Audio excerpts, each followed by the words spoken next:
साईश्वराय विद्महे सत्यदेवाय धीमहि तन्नः सर्वः प्रचोदयात्।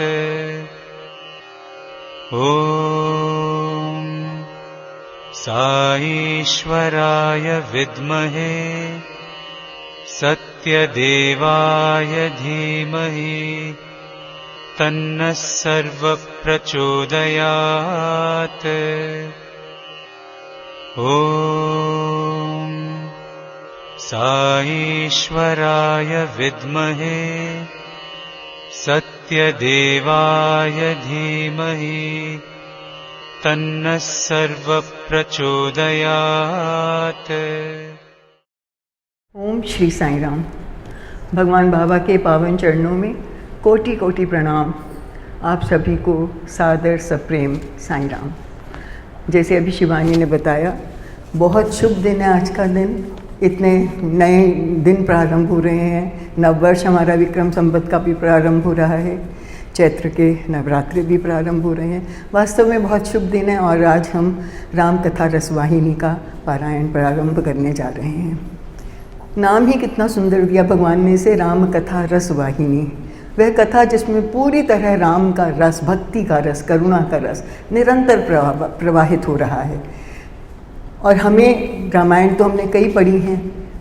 तुलसीदास जी का रामचरितमानस है, वाल्मीकि की रामायण है, दक्षिण के कंबन कवि हैं उनकी रामायण है। फिर मैंने पढ़ा कहीं पर कि नेपाल की में भी रामायण है जिसको भानुभक्त रामायण कहते हैं, जिसके रचयिता भानुभक्त जी थे।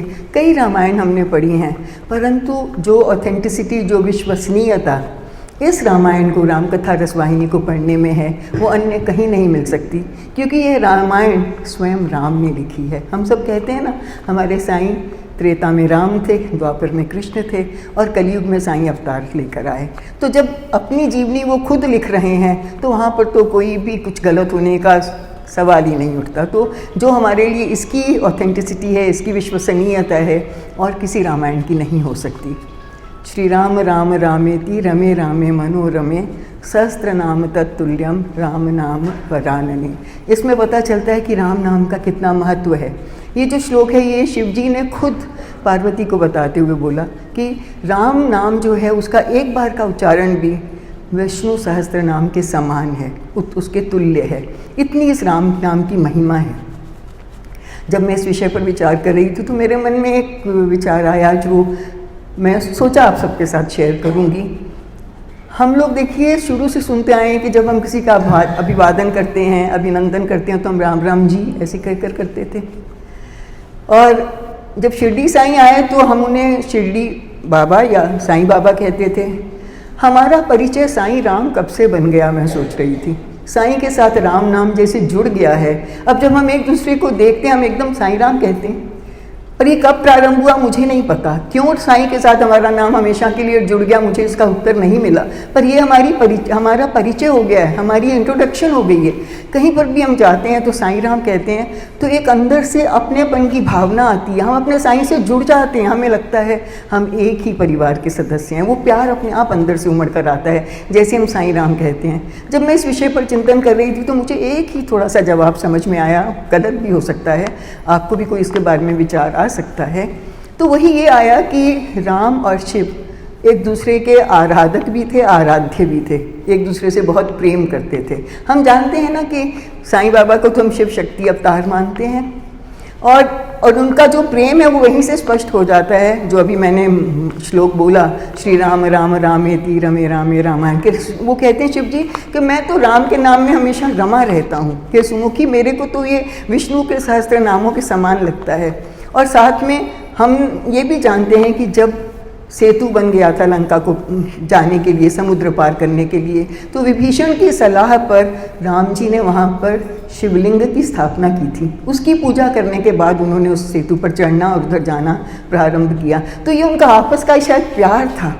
बहुत अधिक एक दूसरे के लिए आराध्य थे एक दूसरे के वो। शायद इसीलिए हमें ना जानते हुए भी साईं राम ऐसे हमारे लिए स्वाभाविक बन गया कि अब हमारा वो परिचय है, हमारे को बताता कि हम किसके साथ जुड़े हुए हैं। तो मुझे थोड़ा सा लगा कि ये इसका वर्णन करना, क्योंकि मेरे मन में विचार आया था, I thought I share it with you. Ram का जो नाम है, रामायण जो है, उसमें सारे वेदों का सार है, सारा ज्ञान आपको उसमें मिल जाता है। और कहते हैं ना, ये तो लोक रक्षक देव हैं, रामायण के लिए कहते हैं। तभी आपने देखा है कि बहुत सारे लोग नाम अपना राम के नाम पर रखते हैं, बहुत लोग अपने घरों का, भवनों का नाम भी राम पर रखते हैं, क्योंकि इसको हर तरह से कल्याणकारी माना गया है और हर किसी को इसका नाम लेने का अधिकार है, चाहे कोई ज्ञानी हो, अज्ञानी हो, निर्धन हो, धनवान हो, उच्च जाति का हो, निम्न जाति का हो, सब प्यार से राम का नाम ले सकते हैं, रामायण कथा का वाचन कर सकते हैं, श्रवण कर सकते हैं, और सबको उसी प्रकार से इसका लाभ प्राप्त होता है जैसा किसी को भी श्रद्धालु को हो सकता है। और ये इसमें इतना ज़्यादा माधुर्य है, इतना ज़्यादा करुणा है। जब आप इसको पढ़ते हैं तो आपके हृदय के इतने अच्छे भाव जागृत हो जाते हैं कि आपका हृदय अपने आप पवित्र होना प्रारंभ हो जाता है, उसका सारा मैल धुल जाता है। और उसके फलस्वरूप ये होता है कि आप भी उन्नत होने लगते हैं आध्यात्मिक दृष्टि से। तभी कहते हैं ना, रघुपति राघव राजा राम, पतित पावन सीताराम। पतितों का उद्धार करने वाला नाम है, इतना महत्व है इस रामायण का। और कहते हैं पृथ्वी में सारा पृथ्वी का जो जल है उसका स्रोत सागर है, सागर से ही सारा जल उसको प्राप्त होता है। उसी प्रकार सभी प्राणी राम से ही उत्पन्न हुए हैं। जैसे जल के बिना सागर का कोई महत्व नहीं है, उसी प्रकार राम के बिना मनुष्य का भी कोई महत्व नहीं है। राम ही उसका रचयिता है, राम ही उसका पालन करता है, राम ही उसको ज़िंदगी में आगे बढ़ाता है। इसीलिए शायद प्रचेतस के जो पुत्र वाल्मीकि जी थे, उन्होंने जब रामायण लिखी तो उन्होंने अपने जो चैप्टर्स थे, अध्याय थे, उनको कांड का नाम दिया।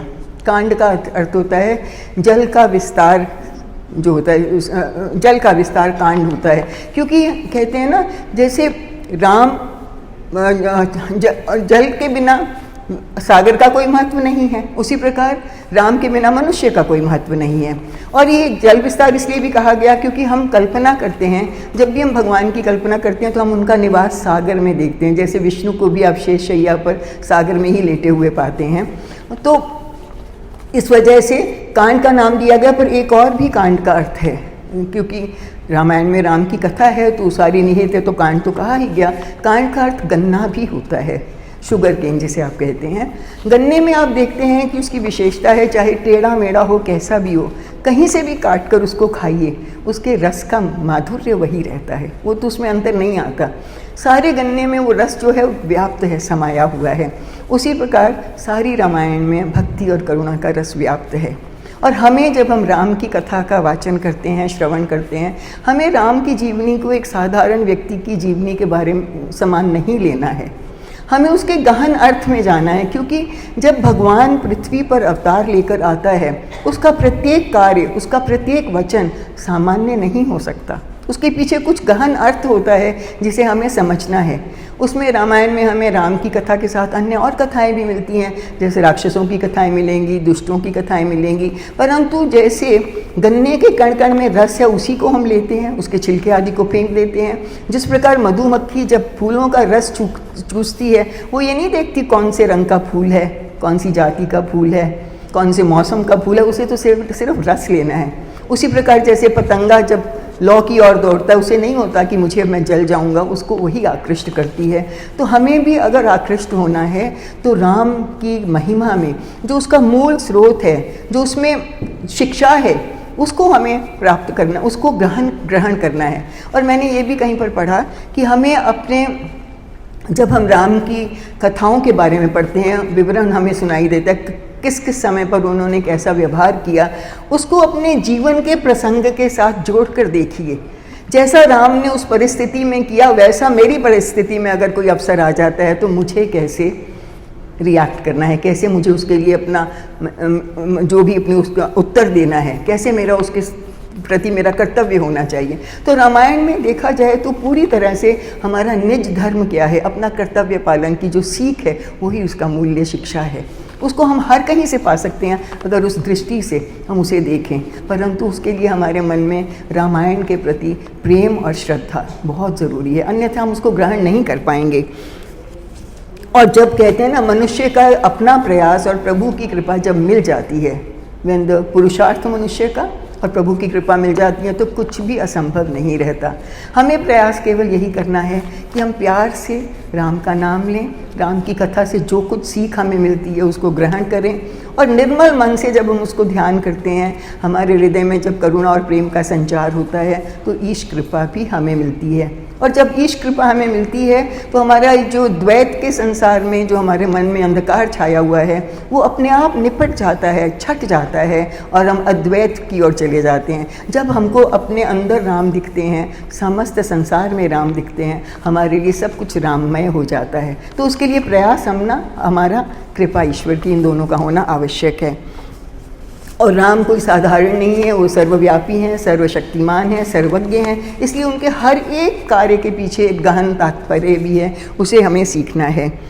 हमें गौण विचारों को, इधर उधर की कहानियों को नहीं ग्रहण करना है, सिर्फ मूल में जाना है। देखिए, जैसे उसका बाबा ने बहुत सुंदर इसमें उदाहरण दिया है कि आप अगर फल कोई खरीदते हैं, उसका छिलका भी होता है, उसमें बीज भी होते हैं, उसमें गूदा भी होता है, परंतु आप ये सोचकर कि मैंने इसका दाम दिया है, आप उस फल के छिलके तो नहीं खाते, ना ही उसके बीज चबाते हैं, क्योंकि आपको पता है वो तो केवल आवरण मात्र है, और उसका जो गूदा होता है उसमें भी वो मिठास नहीं होती। आपके लिए सबसे अधिक लाभदायक अगर कुछ है, उसका रस है, जो आपको शक्ति भी प्रदान करता है, स्वादिष्ट भी लगता है, तो आप उसके लिए बाकी चीज़ों की अवहेलना कर देते हैं। उसी प्रकार जब हम रामायण की कथा पढ़ते हैं, उसमें राक्षसों का वर्णन भी आता है, वो गौण है, वो हमारे लिए प्रधान नहीं है। उसमें दुष्ट लोगों के व्यवहार के बारे में भी हम पढ़ते हैं, और उसमें सांसारिक हमारे व्यवहार की जो घटनाएं होती हैं वो भी आती हैं। तो सांसारिक घटनाएं हैं वो केवल गूदे के समान हैं, जो उतना स्पष्ट स्वादिष्ट नहीं हैं। बीज जो हैं वो अपच हैं हमारे लिए, जो दुष्टों की कथाएं, हमें उनकी ओर ध्यान नहीं देना है। रावण जैसे राक्षसों का जो व्यवहार है वो छिलके के समान है, उसको केवल उतार कर फेंक देना है, हमारे लिए वो महत्वपूर्ण नहीं है। हमें तो केवल राम के भक्ति और प्रेम के रस को ग्रहण करना है। करुणा जो निरंतर रामायण में बह रही है उसको हमें समझना है। तो इसलिए रामायण में अन्य चीज़ों की तरफ जो कि गौण हो जाती है उनके तरफ ध्यान मत दीजिए, वो तो केवल उस जूस को सुरक्षित रखने के लिए आवरण मात्र हैं और कोई उपयोग नहीं है। तो हमें सिर्फ उसका सार को ग्रहण करना है, और जब हम भक्ति और श्रद्धा की आंखें से देखते हैं तभी हमें मोक्ष प्राप्त होता है, परमानंद प्रदायक हमें पवित्र ज्ञान प्राप्त होता है। तो ये हमारी रामायण की महिमा है। अभी हमने रामायण में देखिए जो निरंतर जो प्रवाहित रस है, जैसे शांत, जैसे अयोध्या के पास सरयू नदी शांत रूप से बहती रहती है, उसी में रामायण में निरंतर करुण रस का प्रवाह है। और करुण रस के साथ भक्ति रस की मंदाकिनी, जिसका कि परिचायक लक्ष्मण है, वो भी जब जुड़ जाती है तो वह इतनी निर्मल गंगा बन जाती है। जैसे सरयू जब गंगा में मिलती है तो वो एक हो जाती हैं, उसी प्रकार पूरी रामायण में राम की करुणा, राम का धर्म का पालन, लक्ष्मण की भक्ति, लक्ष्मण का प्रेम, वो मिलकर एक सरिता बन जाते हैं, और पूरी रामायण में उसका रस हमें निरंतर मिलता रहता है। यहाँ पर एक प्रसंग आता है कि एक बार राजा परीक्षित ने, हमें पता है कि जब उनके जीवन के अंतिम कुछ दिन रह गए थे तो उन्होंने शुकदेव जी से हरि की कथा का श्रवण किया, उसी तरह से वो अपना अंतिम समय बिताना चाहते थे। तो जब शुकदेव ने पूछा उससे, परीक्षित ने शुकदेव जी से पूछा, मैंने अपने पिता के समय में भी देखा, पितामह के समय में भी देखा, अन्य राजाओं के समय में भी देखा कि जब भी राजा शासन करते हैं उनके साथ बहुत तपस्वी, बहुत बड़े तपस्वी ऋषि लोग भी रहते हैं, परंतु मुझे ये नहीं समझ आया कि ये जो ऋषि लोग हैं, जो तपस्वी लोग हैं, उन्होंने तो संसार का मोह त्याग दिया है, उनको तो किसी चीज़ से आसक्ति नहीं है संसार में, फिर वो राजाओं के महलों में आकर क्यों रहते हैं, उनके साथ संबंध स्थापित क्यों करके रहते हैं, उनकी तो कोई इच्छा भी नहीं रहती। मैं इसे नहीं समझ पाया। तो सुखदेव जी ने कहा, तुमने बहुत अच्छा प्रश्न पूछा है। इसका उत्तर उन्होंने इस प्रकार दिया, ऋषि मुनि जो हैं, जो इतने वर्षों से तपस्या कर रहे हैं, वो तपस्या स्वार्थ के लिए नहीं कर रहे, सर्वजन हिताय सर्वजन सुखाय उनका केवल लक्ष्य होता है। समस्त लोका सुखिनो भवन्तु, यही उनका उद्देश्य होता है। और वो जो ज्ञान अर्जित करते हैं, जो उन्हें अंतर से अपना ध्यान लगाकर जो भी उनको प्रकाश अंदर से दिखाई देता है, जो समझ उनको अंदर से आती है, वो उसको सारी जनता के सुख के लिए शेयर करना चाहते हैं, सारी जनता तक पहुंचाना चाहते हैं। और उसके लिए उनको माध्यम तो चुनना पड़ता है ना। तो उसके लिए वो महाराजाओं के साथ रहते हैं कि जो एक अच्छा शासक होता है, जब वो अच्छे विचारों को ग्रहण करके अपनी प्रजा में बांटता है तो प्रजा का भी उद्धार होता है। तो they are just medium to spread that message of love. इसके लिए ऋषि मुनि जो हैं वो राजाओं के साथ संबंधित होकर रहते हैं। देखिए, बाबा से भी कई बार हम लोग कहते थे ना, कई लोग कहते हैं कि बाबा अमीरों के साथ इतना क्यों समय बिताते हैं, उनके घरों में आकर क्यों रहते हैं? क्योंकि बाबा उनके माध्यम से अधिक लोगों तक पहुंचना चाहते हैं। अगर मेरे को कहा जाए कि तुम 1000 लोगों का व्यवस्था करो अपने घर में रखने की, जहाँ पर लोग आकर दर्शन कर सकें, मैं नहीं कर पाऊंगी। परंतु ऐसे लोग जो समर्थ हैं, जब बाबा उनको माध्यम बनाते हैं, न केवल उनमें सुधार आता है, उनका दृष्टिकोण बदलता है कि वो जन सेवा के कार्यों में लगे, पर उनके माध्यम से अनेकों लोगों का उद्धार हो जाता है।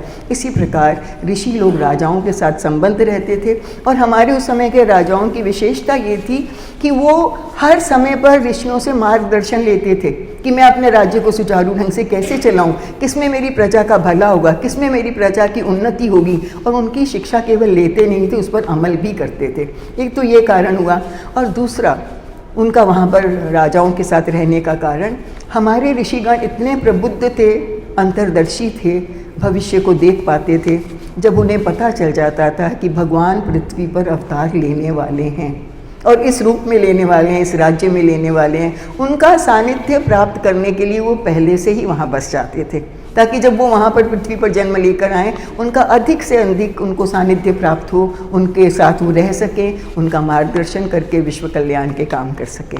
उनको कोई ये नहीं होता था कि अगर मैं महाराजा के उसमें रहूँगा तो मैं लोगों के साथ तर्क का करके, कई से आप जानते हैं ना, स्पिरिचुअल डिबेट से शास्त्रार्थ होता है, उसको करके मैं किसी को नीचा दिखा के उच्च पद को प्राप्त कर लूँगा, या मेरा नाम हो जाएगा, या मुझे भगवान जो राजा है वो बहुत पुरस्कार देगा। ऐसी कोई कामना नहीं होती थी, क्योंकि वो तो हमेशा से संतप्त हैं, तृप्त हैं अंदर से, हमेशा के लिए कोई इच्छा नहीं उनकी। पर यही होता था कि भगवान के अवतरण के साथ उसके सानिध्य का आनंद ले सकें और उसके माध्यम से उसके प्रेम को, उसके संदेश को सभी तक पहुंचा सकें। तो हम ये गहन अर्थ जब समझते हैं तब हमें बहुत सी बातें समझ में आ जाती हैं।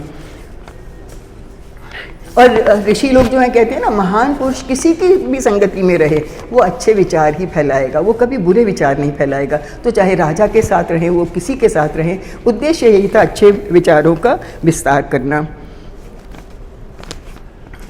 कहते हैं कि राम के बिना पत्ता भी नहीं हिल सकता। राम के, वी ऑल से कि not even a blade of grass can move without the will of the God. Ram की कृपा के बिना एक पत्ता भी नहीं हिलता, एक चींटी भी नहीं काट सकती। और राम के अधीन ये हमारे जो पंच महाभूत हैं, अग्नि, वायु, जल, आकाश, पृथ्वी, ये भी उसी के अधीन है, वो भी इसके इशारे पर ही चलते हैं। अगर वो पूरे संतुलन से, सामंजस्य के साथ पृथ्वी में अपना कार्य कर रहे हैं तो वो केवल राम की कृपा से है, केवल राम की प्रेरणा से है।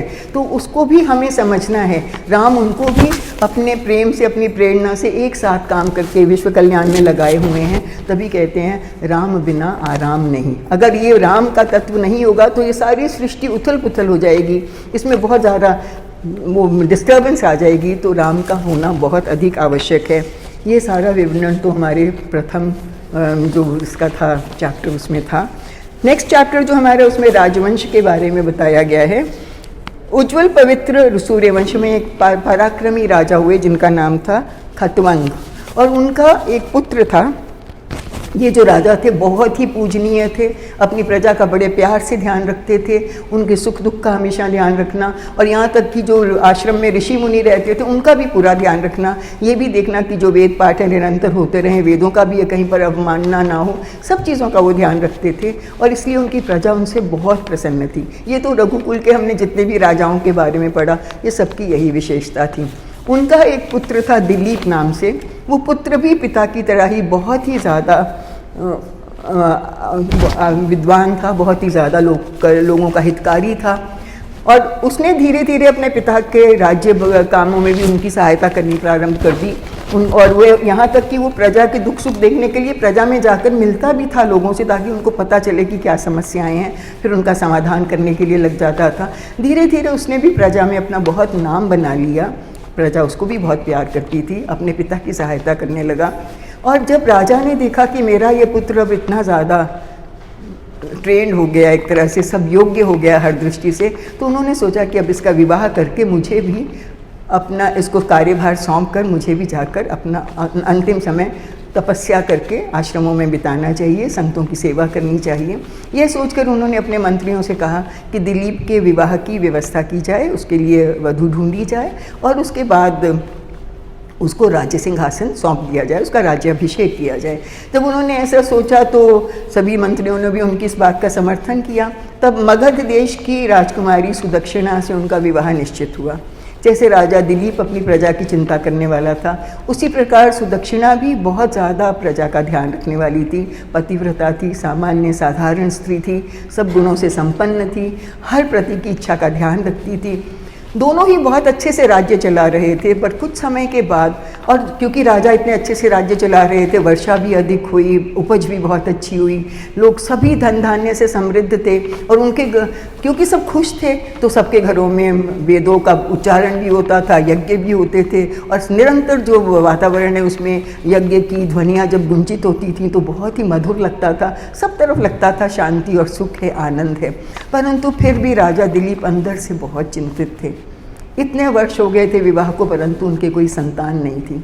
उन्हें यही डर सताता था कि कहीं मेरे साथ ही इक्ष्वाकु अंक का अंत ना हो जाए, ये इक्ष्वाकु जो वंश है ये यहीं पर समाप्त ना हो जाए। इस चिंता में जब वो रहते थे तो कुछ देर तो अकेले सोचते रहे। फिर उन्होंने अपनी पत्नी सुदक्षिणा से इसके बारे में बात की। मुझे यहाँ पर एक बात बहुत अच्छी लगी। जब उन्होंने बात की तो सुदक्षिणा ने कहा, स्वामी मुझे भी ये चिंता थी, परंतु ये मैं चिंता आपके सामने व्यक्त नहीं कर सकती थी, क्योंकि आपकी प्रेरणा के बिना मैं अपनी चिंता भी व्यक्त नहीं कर सकती। कितनी सुंदर बात है, अगर कोई व्यक्ति चिंतित हो और आप उसको अपनी भी चिंता बता दें तो उसकी दशा क्या होगी। सुदक्षिणा शायद प्रतीक्षा कर रही थी कि अगर ये मेरे साथ अपनी इस चिंता को बांटें तो मैं भी अपनी चिंता को प्रकट करूं। तब तक उसने अंदर से तो चिंतित वो भी थी, परंतु उसने तब तक अपने मुख से कुछ नहीं कहा, प्रतीक्षा कर रही थी पहल अपने पति की तरफ से होने की। ये एक पतिव्रता का जो धर्म था वो उसको निभा रही थी। जब दिलीप ने उनसे बात की तो दिलीप ने उनसे कहा, तो उन्होंने सलाह की कि अगर ऐसा है तो हम अपने गुरु वशिष्ठ जी से जाकर उनसे सलाह लेते हैं कि हमें क्या करना चाहिए, हमारे कैसा है कि हमें ये वंश हमारा आगे चल सके। जब वो दिलीप जी गुरु वशिष्ठ जी के पास गए दोनों, तो राजा दिलीप ने कहा कि मैं किसी भी कर्मचारी को, किसी भी सैनिक को, राज दरबारियों को, किसी को साथ लेकर नहीं जाऊंगा। खुद ही उन्होंने अपना रथ हाँका और वो पति पत्नी दोनों वशिष्ठ के आश्रम में गए। वहाँ पर जाकर जब वहाँ के जो थे उनके शिष्यों ने, अनुयायियों ने जाकर बताया वशिष्ठ जी से कि ऐसे राजा स्वयं आए हैं, तो अरुंधति और वशिष्ठ उनका स्वागत करने आया। अरुंधति बहुत ही विदुषी लेडी थी, ऋषि वशिष्ठ की पत्नी थी। उन्होंने आकर सुदक्षिणा को बहुत सम्मान प्यार से उसका स्वागत किया, उसके साथ अपने अंदर ले गई और वशिष्ठ जी के पास राजा आकर बैठ गए। बहुत चर्चा होती रही। उन्होंने उनसे पूछा कि आपके आश्रम में सब कुछ ठीक चल रहा है, किसी को भोजन की चिंता तो नहीं है, जंगली पशु तो आपको यहाँ आकर तंग नहीं करते, आपका यहाँ पर जो विद्या अध्ययन का काम है ठीक से चल रहा है, सब तरह का पूछा। तो ऋषि ने बोला कि तुम्हारी कृपा से तुम इतना ध्यान रखते हो तो सब कुछ यहाँ पर ठीक से चल रहा है। बहुत देर मंत्रणा होने के बाद ऋषि ने वहाँ पर सुदक्षिणा भी आकर बैठ गई थी। सब लोग जब बैठे थे तो ऋषि ने बाकी सबसे कहा कि तुम यहाँ से चले जाओ, क्योंकि वो एकांत में राजा से बात करना चाहते थे, जानना चाहते थे कि राजा बिना किसी को साथ लिए अकेले यहाँ कैसे आए। उनके मन में ये था। जब सब लोग चले गए तो उन्होंने फिर दिलीप से पूछा, राजन आपका यहाँ पर इस प्रकार केवल रानी के साथ अकेले आने का प्रयोजन क्या है। तब दिलीप ने बताया कि गुरुदेव सब कुछ है मेरे पास, राज्य भी सुखी है, प्रजा भी सुखी है, सब कुछ अच्छे से चल रहा है, पर मैं निसंतान हूँ, मुझे इसकी चिंता खाती है कि वंश यहीं समाप्त हो जाएगा। वशिष्ठ जी ने आंखें मूंद कर ध्यान किया। वो तो भविष्य देख सकते हैं, भूत भी देख सकते हैं। बहुत देर ध्यान में बैठने के बाद उन्होंने बताया कि राजन, ये जो अब स्थिति है जो मैं देख पाया हूँ उसको मैं भी नहीं बदल सकता, क्योंकि कर्मों का जो फल है वो हर किसी को अपने ढंग से भुगतना पड़ता है। यहाँ पर मेरा भी बीच में पढ़ना ठीक नहीं होगा। आप जानते हैं कि बाबा भी बहुत बार कहते हैं कि कर्म जब तुम भोगते हो तो मैं उसको सरल कर सकता हूँ, आगे पीछे कर सकता हूँ, पर मैं कई बार टाल नहीं सकता क्योंकि वो नियति का नियम है। तो वशिष्ठ जी ने कहा कि मैं एक ही कारण देख पाता हूँ कि क्यों आपके संतान नहीं है। एक बारी जब आप कहीं से बाहर से किसी कार्य में सफलता ग्रहण करके जब आप अपने राज भवन में लौट रहे थे, तो रास्ते में मार्ग में एक तरफ कामधेनु गाय, जिसको हम विश फुलफिलिंग काउ कहते हैं, जिससे सभी इच्छाओं को प्राप्त किया जाता है, जो दिव्य गाय है, वो वहाँ पर बैठी थी और आप अपने मग्न थे, तो आपने उसकी ओर देखा तक नहीं। उसको लगा कि मेरा अपमान हुआ, नहीं तो उस तो पूजा की अधिकारी है, उसको आप प्रणाम करते, पर उसने देखा कि आप बिना वहाँ पर देखे वहाँ से चले गए। तो उसके मन में विचार आया, ऐसा कोई भी राजा जो वेदों को नहीं मानता, जो वेदों का अध्ययन करने वाले विद्वानों का आदर नहीं करता, और जो सारी अपने प्रजा को जो दूध से पोषित करने वाली गाय है उसका भी आदर नहीं करना जानता, वो ऐसा राज्य क्या अपने प्रजा के लिए करेगा। उसके मन में जब ये विचार आया तो उसने आपको एक श्राप दे दिया कि आपके यहाँ संतान नहीं होगी। पर साथ में उसने ये भी कह दिया कि अगर आप किसी ऋषि के अपने गुरुदेव के कहने से अगर आप गाय की पूजा करेंगे तो उसके बाद आपका ये शाप समाप्त हो सकता है। जब दिलीप को ये पता चला तो उन्होंने कहा वशिष्ठ जी से, गुरुदेव आप जैसा कहेंगे मैं करने को तैयार हूँ, मैं अपने पाप का अगर मुझसे गलती हुई है मैं प्रायश्चित करने को तैयार हूँ। तब उन्होंने उनसे कहा कि देखो मेरी जो नंदिनी गाय है, कहते हैं वो कामधेनु की ही पुत्री थी, नंदिनी गाय जो दिव्य गाय है वो इस समय चरावाह से लौट कर आ रही है, तुम जाकर उसकी सेवा करो, उसको स्नान कराओ, उसकी पूजा करो, और उसका जितने दिन तुम यहाँ रहो उसका अच्छे से देखभाल करो, उसकी सेवा करो, तो वही प्रसन्न होकर तुम्हारे इस श्राप से मुक्त तुम्हें करा सकती है। वशिष्ठ और सुदक्षिणा ने इस आज्ञा को शिरोधार्य किया। वशिष्ठ ऋषि ने उन्हें पवित्र जल देकर, पूजा की सामग्री देकर उधर भेज दिया जहाँ गौशाला थी, जहाँ वो नंदिनी गाय को आना था, और स्वयं वो नदी तट पर स्नान करने के लिए चले गए। उसके बाद दिलीप और सुदक्षिणा ने पूरी तरह से गाय को नहलाना, उसकी सेवा करना। जब चरने के लिए जाती थी तो दिलीप खुद उसके साथ जाते थे कि कोई उसके ऊपर कोई संकट ना आए।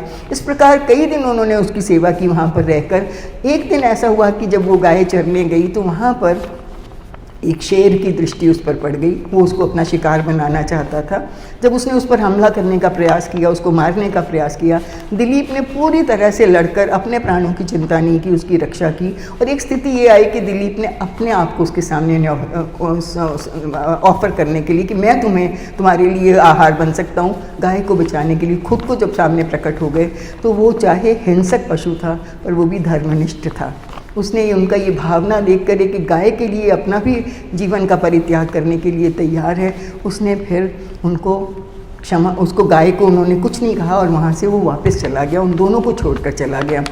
जब नंदिनी गाय ने उसकी इस भक्ति को देखा कि ये राजा कितनी तत्परता से मेरी सेवा में लगा हुआ था, कितना इसने मेरा ध्यान रखा, तब नंदिनी ने वहाँ पर उनको कहा कि आज राजन तुम्हारा जो श्राप था वो समाप्त हुआ, और मैं तुम्हें आज ये वरदान देती हूँ कि तुम्हारे कुल में एक बहुत ही यशस्वी पुत्र जन्म लेगा, जो बहुत कीर्तिमान होगा, सभी दिशाओं में उसका यश फैलेगा।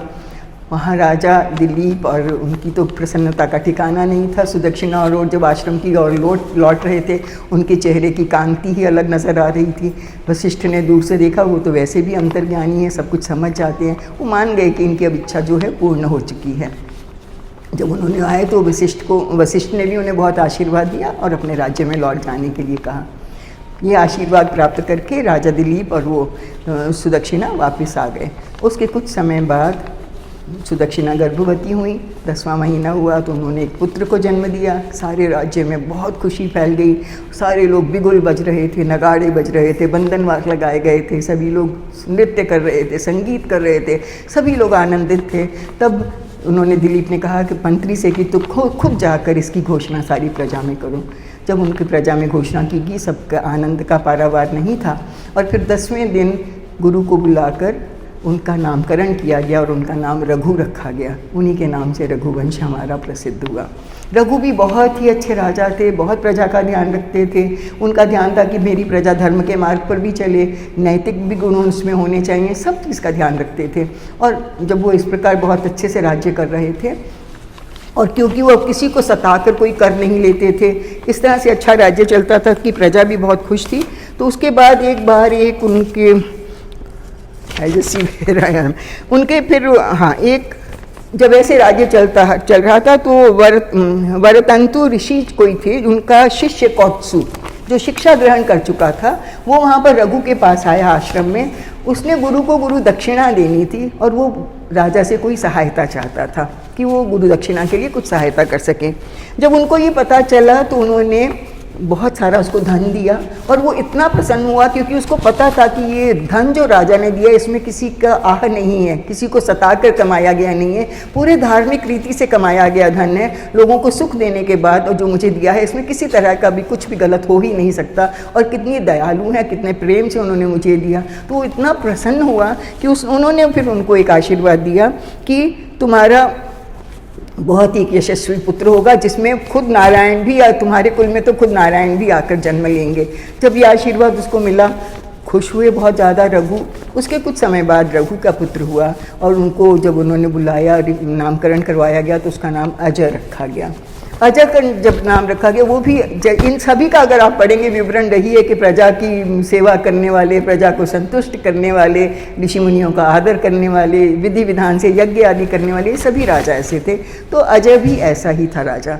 अब अजय भी जब बड़ा हुआ तो रघु को लगा कि अब ये मेरा राज्य संभालने के योग्य। उनके मन में भी वही इच्छा हुई कि अब इसको राजभार सौंप कर मैं भी वन में जाकर अपना जीवन जो शेष है उसको सार्थक करूँ, ऋषि मुनियों के साथ रहूँ, तपस्या करूं, उन ऋषि मुनियों की सेवा करूं। जब वो ये करना चाहते तो वही उसी प्रकार जैसे पहले वो उन्होंने भी अपने मंत्रियों से कहा कि अब इसके विवाह की चिंता की जाए, इसका विवाह कर दीजिए। मंत्रियों ने बहुत सोच विचार के बाद मगध के राजा भोज की बहन इंदुमती से उनका विवाह निश्चित कर दिया।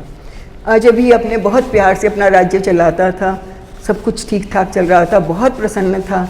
और फिर उसके बाद उनका एक पुत्र भी हुआ जिसका नाम दशरथ था। और इनको ये था कि जब ये राजकार्य से निवृत्त होते थे, प्रकृति का आनंद लेने का बहुत शौक था। इंदुमती और अजय दोनों कई हफ्ते, एक दो हफ्ते प्रकृति के पास जाकर वहाँ पर आनंद लिया करते थे, रहते थे जंगलों में, बहुत अच्छा लगता था उन्हें। इसी प्रकार एक बारी जब वो वहाँ पर जंगल में गए तो वहाँ पर उन्होंने बहुत शांत वातावरण था, बहुत जैसे नेचर का मधुर संगीत था, वहाँ पर पत्तियों की, हवा की आवाज़ आ रही थी, बहुत ही सौम्य वहाँ का वातावरण था। पेड़ के नीचे बैठे प्रेमालाप कर रहे थे। तो उसी समय उनको बहुत ही सुंदर मधुर लहरी, जैसे स्वर लहरी सुनाई दी, खुशबू फैल गई चारों ओर। उन्होंने देखा ये कहाँ से आ रहा है। तो जब उनकी दृष्टि ऊपर पड़ी तो उन्होंने देखा कि नारद, ब्रह्मा जी के मानस पुत्र जो नारद हैं, वो वहाँ से आकाश से गुजर रहे थे और वहीं से संगीत की लहरी और सारी सुगंध आ रही थी। जब उन्होंने ऊपर देखा तो उसी समय वहाँ से एक पुष्प गिरा और आकर वो इंदुमती के सिर पर एकदम आकर गिरा। बड़ा आश्चर्य हुए कि ये कैसे हो रहा है, परंतु जैसे ही वो पुष्प गिरा, इंदुमती वहीं पर मूर्छित हो गई। मूर्छित ही नहीं, उसने वहीं पर प्राण त्याग दिए। जब अज ने उसकी यह हालत देखी, बहुत प्यार था उन दोनों में, उन्होंने बहुत क्रंदन किया, बहुत विलाप किया कि अरे ये क्या हो गया। और जब वो इतनी बुरी तरह से विलाप कर रहे थे, रो रहे थे, तो नारद ने ऊपर से जब सुना तो वो नीचे उतर कर आए उन्हें सांत्वना देने के लिए। नारद नीचे आए, उन्होंने उन्हें समझाया कि ये विधि का विधान है, जिसका जन्म हुआ है उसकी मृत्यु भी होनी है। तुम राजा हो, तुम्हारे बहुत से कर्तव्य हैं, तुम्हें ये सब शोभा नहीं देता। और आकर फिर उन्होंने ये भी बताया कि मैं तुम्हें बताना चाहता हूँ कि इस ढंग से इसकी मृत्यु होने का कारण क्या है। तब उन्होंने उनको बताया कि तब उन्होंने उनको बताया कि ये एक कोई बहुत ऋषि थे, बहुत जो कि तपस्या कर रहे थे। I am not getting the name now, कई बार तो वो बहुत जब तपस्या कर रहे थे, बहुत कठोर उन्होंने तप किया। तो इंद्र ने उनकी तपस्या की परीक्षा लेने के लिए एक अप्सरा को उनके पास भेजा। और अप्सरा को जब भेजा तो वो किसी तरह से उनका कितना तप में बल है, कितने वो स्थिर रह सकते हैं। जब वहाँ पर वो गई तो वो ऋषि ने जब उनको, वो अपने तपस्या से बिल्कुल भी विचलित नहीं हुए, वैसे ही बैठे रहे। जब उन्होंने उसको देखा तो उनको लगा, एकदम आंखें खोली तो उन्होंने कहा तुम कोई साधारण स्त्री तो लगती नहीं हो, तो तुम जो भी कर रही हो बहुत गलत है और उसके लिए तुम्हें दंड तो भुगतना पड़ेगा। तो उन्होंने श्राप दिया कि मैं तुम्हें श्राप देता हूँ कि तुम्हें मृत्यु लोक में जाना पड़ेगा और देखना पड़ेगा कि मृत्यु लोक के लोग कैसे रहते हैं। जब अप्सरा को ये श्राप मिला, वो बहुत ज़्यादा विचलित हुई, बहुत ज़्यादा रोई। तब उन्होंने कहा कि एक ही उपाय है, अब मैं अपना दिया हुआ श्राप तो वापस ले नहीं सकता, परंतु जब कोई ऐसे आकाश से एक विस्मयकारी ढंग से कोई पुष्प आकर तुम्हारे सिर पर गिरेगा तो तुम्हारी मुक्ति हो जाएगी और तुम पुनः अपने अप्सरा के रूप में आकर स्वर्ग लौट सकोगी। तो ये वही समय था। आज वो अपने शाप से मुक्त हो गई हैं, तो राजा तुम्हें इसके बारे में क्रंदन नहीं करना चाहिए और जाकर अपने राज्य को संभालो, तुम्हारे कर्तव्य बहुत से हैं। जब ये सुना उन्होंने तो आज जो थे बहुत दुखी थे। उन्होंने उसका दाह संस्कार वगैरह किया विधि पूर्वक, और जब वो राज्य में लौट आए तो बहुत दुखी थे। केवल दशरथ ही थे जो उन्हें थोड़ा बहुत संभाल सकते थे, परंतु फिर भी उनका मन लगता नहीं था। और उन्होंने क्या किया कि उसके बाद उन्होंने राज छोड़कर वन में आ गए और वहाँ पर भोजन आदि सब कुछ परित्याग कर दिया। और भोजन आदि परित्याग करने के बाद कुछ ही दिनों में उनकी मृत्यु हो गई। जब दशरथ को ये पता चला वो बहुत दुखी हुए। वो उनको वहाँ पर गए, उन्होंने उनका जो भी था क्रियाक्रम किया, पर उनको केवल एक ही तसल्ली थी कि मेरे धर्म व्रत के अनुसार ही मेरे पिता ने अपने शरीर को त्यागा है। तो उसके बाद वो अपना राज्यभार को दशरथ संभालने लगे। दशरथ का कहते हैं कि वो इतने वीर थे कि उनमें 10 सारथियों का बल था, इसलिए उनको दशरथ भी कहा जाता है। बहुत ही ज़्यादा उनकी कांति में उनका यश सब और दिशाओं में फैल गया था। सभी राजा उनके सामने आत्मसमर्पण कर देते थे। किसी को कूटनीति से, किसी को युद्ध में हराकर उन्होंने अपने साम्राज्य का भी बहुत बड़ा विस्तार कर लिया। और राजा दशरथ की जब ख्याति इतनी दूर दूर तक फैल गई तो उसके बाद this I think I am coming to the third chapter now. तो जब उनकी ख्याति बहुत दूर दूर तक फैल गई तो लंका का राजा रावण इसको सहन नहीं कर पाया। उसको उनसे बहुत ईर्ष्या हुई कि इसकी इतनी ख्याति हो रही है, इतना यश कमा रहा है, इतना ये वीर माना जाता है, तो वो कुछ ना कुछ गलत करना चाहता था, उनको जैसे छेड़ना चाहता था। तो उसने अपना दूत भेजा इनके पास। उसने जाकर कहा कि या तो तुम मुझे कर दो, नहीं तो मैं तुम्हारे साथ युद्ध करूँगा, नहीं तो मेरे साथ युद्ध करो। और जहाँ तक देखा जाए अंतर्राष्ट्रीय नियमों के बिल्कुल खिलाफ था कि कोई राजा ऐसे ही उठकर किसी दूसरे राजा को कर देने के लिए कहें। दशरथ ने जब ये उनका दूत का जब संदेश सुना तो अट्टहास करके जोर जोर से हंसे, कहते अच्छा मुझसे कर लेगा। तो उन्होंने उसी समय अपने धनुष से बहुत सारे बाण चलाए और कहा कि देखो तुम्हारे, उसको जाकर बोल दो तुम्हारे किले का मुख्य द्वार मैंने इन बाणों से बंद कर दिया है, सील कर दिया है, खोल के देखे अगर खोल सकता है तो। जब दूत ने जाकर ये बताया तो रावण ने पाया कि वास्तव में उसके किले के द्वार पूरी तरह बंद हो चुके थे। बहुत ज़्यादा कोशिश करने के बाद भी उनको खोल नहीं पाया। तब उसको लज्जित उसने अपने आप को अनुभव किया मन में, और उसने जब उसका अहंकार नीचे आ गया, उसको अंदर से ग्लानि हुई कि उसने कैसे किया, लज्जित हुआ, तब उसी समय दशरथ के वो सारे जो बाण थे वापस लौट गए और उसका द्वार खुल गया। मैं जब कह रही थी कि हमें अपने जीवन के इस प्रसंग के साथ जोड़ना चाहिए, तो मुझे इसमें लगा कि हम अगर किसी को दंड देते हैं, उसका पश्चाताप होते ही अपनी क्रिया को वापस नहीं लेते, पर ये दशरथ की महानता थी। जैसे ही उसको लगा कि अब इसने को पश्चाताप है, इसने अपनी गलती को जान लिया, उन्होंने उन बाणों को वापस बुला लिया और उसके देश को फिर द्वार को फिर खुलवा दिया। अब इसके बाद रावण को लगा कि मैं अगर सब राजाओं पर विजय प्राप्त करना चाहता हूँ तो मुझे कुछ करना पड़ेगा। रावण ने इसके लिए बहुत अधिक तप किया। ये कहानी हमने पहले भी सुनी हुई है। तप किया तो इतना कठोर तप किया कि ब्रह्मा जी को खुद उपस्थित होना पड़ा। और जब उन्होंने वरदान मांगने के लिए कहा, अब ये इसके तो मन में अभी तक दशरथ से कुछ बदला लेने की वैर भावना तो थी कि उसने मुझे नीचा दिखाया था और इतना यश कमा रहा है। उसने एक ही बात कही कि इसके संतान ना हो। ब्रह्मा जी ने शीघ्र से तथास्तु कहा और वहाँ से चले गए, क्योंकि उनको डर था कि यहाँ थोड़ी देर और रुका तो कुछ और गलत ना मांग ले। तो ब्रह्मा जी वहाँ से चले गए और ये वरदान दे दिया। अब इसके बाद भी रावण को शांति नहीं मिली। रावण ने फिर उसको लगा कि सुनने में आया कि कौशल नरेश की पुत्री के साथ दशरथ का विवाह होने वाला है, तो उसने सोचा कि मैं उसको ही मरवा दूंगा, तो उसका विवाह ही नहीं होगा तो फिर इसकी संतान भी कैसे होगी। ये सोचकर वो छुप करके कौशल नरेश के राज्य में गया। वहाँ पर जाकर उसने कौशल्या को वहाँ से पकड़कर एक बक्से में बंद किया और नदी में प्रवाहित कर दिया। वो कहते हैं ना, जो ईश्वर की करनी होती है, जो होनी है, उसको कोई टाल नहीं सकता, उसमें कोई हस्तक्षेप नहीं कर सकता। वो बक्सा जब जाकर नदी के किनारे के ऐसे स्थान पर पहुंचा जहाँ पर दशरथ के मंत्री सुमंत्र अपने किसी कार्य से बहुत ज़्यादा व्यस्त होने के बाद कुछ अपना शांति में बैठकर कुछ सोचना चाहते थे, तो वहाँ पर समय व्यतीत करने के लिए आए। वो शांत स्थल पर जब वो आए तो वहाँ पर उन्होंने उस बक्से को देखा, उस बक्से को निकाला। जब खोला तो उन्होंने देखा कि बहुत सुंदर एक कन्या उसमें है। उन्होंने पूछा कि तुम कौन हो, तुम यहाँ, तुम्हें बक्से में किसने डाला, तुम यहाँ पर कैसे आई? तब उसने बताया कि मैं कौशल नरेश की पुत्री कौशल्या हूँ। मुझे नहीं पता मैं यहाँ पर कैसे आई, मैं तो अपनी सहेलियों के साथ उपवन में विचरण कर रही थी, तो मुझे नहीं पता। तो उन्होंने कहा ये कोई ज़रूर किसी राक्षस का की किया धरा है, वही ऐसे काम करते हैं, चलो मैं तुम्हारे को तुम्हारे राज्य में वापस छोड़ आता हूँ। वो उसको वहाँ पर जब छोड़ने गए तो वहाँ पर कौशल नरेश ने उनका बहुत स्वागत किया, बहुत अभिनंदन किया। और वहाँ पर जब छोड़कर आए तो उन्होंने कहा, बातों में उनको पता चला कि ये दशरथ के मंत्री हैं और दशरथ अभी अविवाहित हैं, तो उन्होंने प्रस्ताव रखा कि तुमने हमारे ऊपर इतना उपकार किया, हमारी तरफ से ये न्योता ले जाओ कि मैं अपनी पुत्री का विवाह उनसे करना चाहता हूँ। और उन्होंने अपना जो उनका राजपुरोहित था उसको भी उपहार आदि देकर भेजा। जब सुमंत्र वापस आए, दशरथ के सामने ये प्रस्ताव रखा, दशरथ ने इस प्रस्ताव को स्वीकार किया।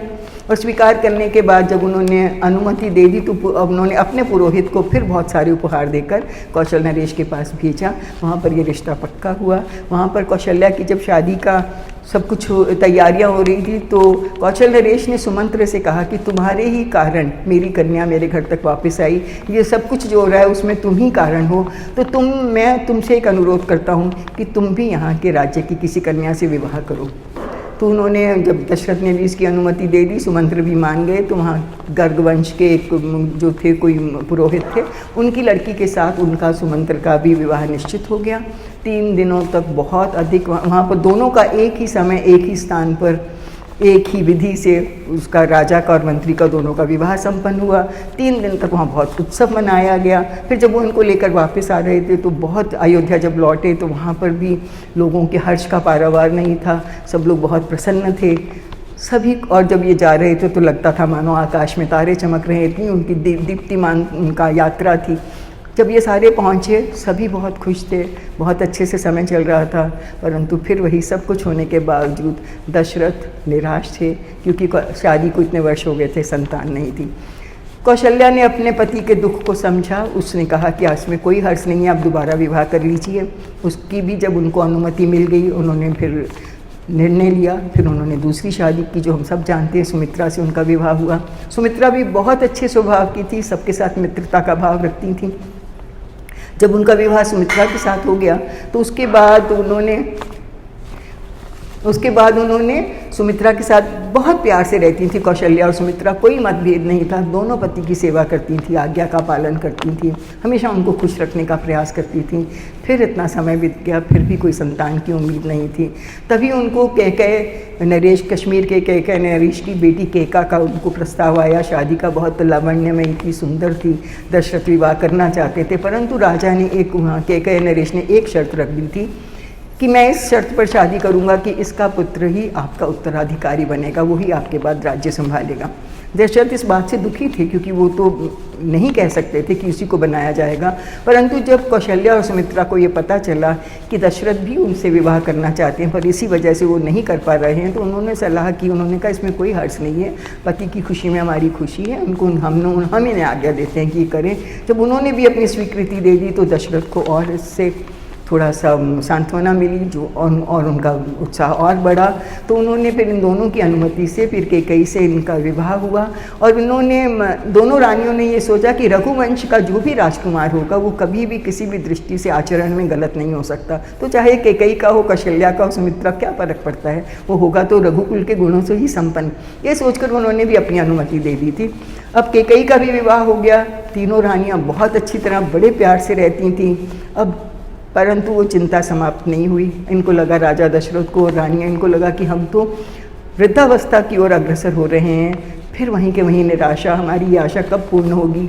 जब आपस में कुछ नहीं उन्हें सूझ रहा था, तो फिर उन्होंने गुरु वशिष्ठ से सलाह लेने की सोची। गुरु वशिष्ठ ने कहा कि ऐसा हो ही नहीं सकता कि तुम्हारा उत्तराधिकारी ना हो। उन्होंने ध्यान लगाकर फिर उनको कहा कि वो जो एक ऋषि हैं, बहुत उनका I just get the name, हाँ, उन्होंने कहा कि एक पुत्र कामेष्टि यज्ञ करो, जिसमें कि ऋष्य शृंग, जो विभांडक के पुत्र ऋष्य शृंग हैं, उनको तुम महान जो यज्ञ के करने वाले प्रधान बनाओ, उनको ब्रह्मा बनाओ। उसका यज्ञ करने से तुम्हें पुत्र की प्राप्ति ज़रूर होगी। उनको फिर उनको भेजने के लिए उन्होंने अपने ही अंगराज के अपने किसी मित्र को, राजा को वहाँ पर भेजा उन्हें लाने के लिए। सरयू नदी के किनारे पर बहुत ज़्यादा व्यवस्था की गई यज्ञ करने के लिए, पुत्र कामेष्टि यज्ञ के लिए। जब उनको लेकर आए तो उन्होंने, ऋषि श्रृंग ने अपनी अनुमति दे दी, अपनी पत्नी शांता के साथ वहाँ पर आए। जब उन्होंने आना था तो राजा ने, उनकी रानियों ने उनका आदर सत्कार किया। दशरथ ने उनके चरण छुए, उनके चरणों से जल लेकर अपने सिर पर छिड़का। फिर वशिष्ठ जी से अनुरोध किया कि आप इनसे विधि विधान पूछें कैसे यज्ञ करना होगा।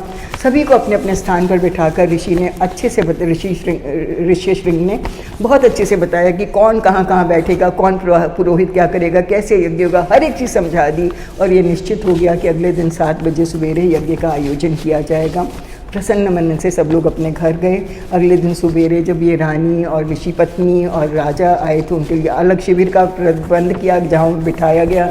सुबह से ही नगरवासी प्रसन्न थे, तोरण लग गए थे, मंगल ध्वनियाँ हो रही थी। जब वो यज्ञ हुआ तो ऋषि श्रृंग ने खुद बड़े अच्छे से उच्चारण करके मंत्रों का उन्होंने उस हवन को करवाया। जब वो हवन हो रहा था तो उस अग्नि में से मध्य जब तक पहुंच चुके थे, थोड़ा ही हवन रहता था, तो एक दिव्य पुरुष प्रकट हुआ और उस दिव्य पुरुष के हाथ में एक सुवर्ण पात्र था।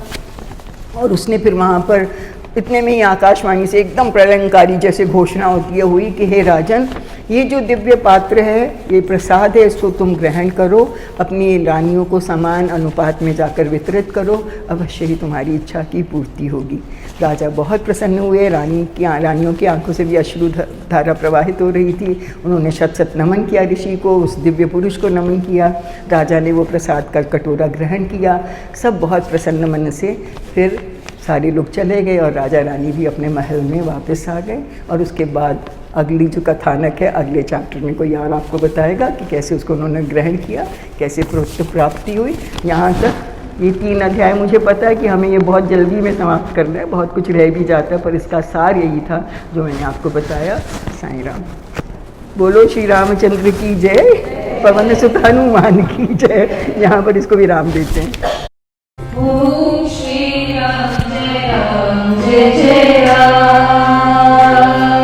ओम श्री राम जय राम जय जय राम। ओम श्री राम जय राम जय जय राम।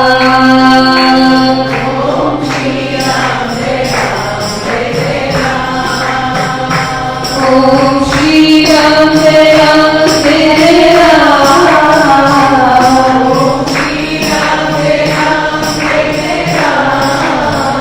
ओम श्री राम जय राम जय जय जय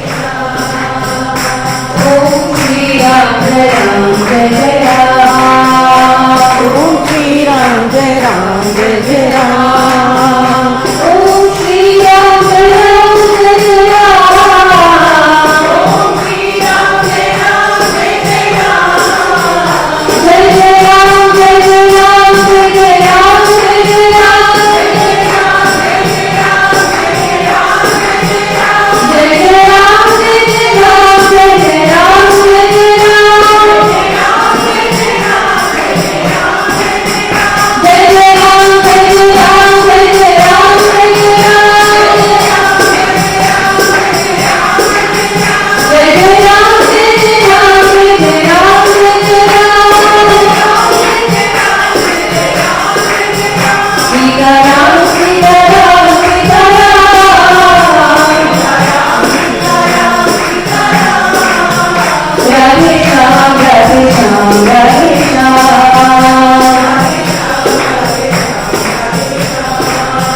Radhe Shyam, Radhe Shyam, Radhe Shyam.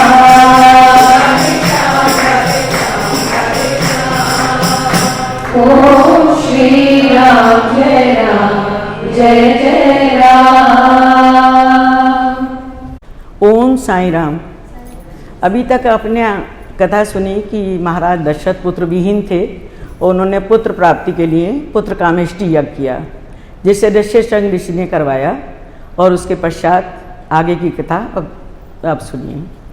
Rishyashring ऋषि के यज्ञ करवाने के पश्चात जब अग्निदेव खीर का पात्र लेकर प्रकट हुए और ये आकाशवाणी हुई कि राजन ये पात्र ले लो और अपनी तीनों रानियों में बराबर अनुपात में इस दिव्य खीर को बांट दो, तुम्हें अवश्य ही पुत्र की प्राप्ति होगी।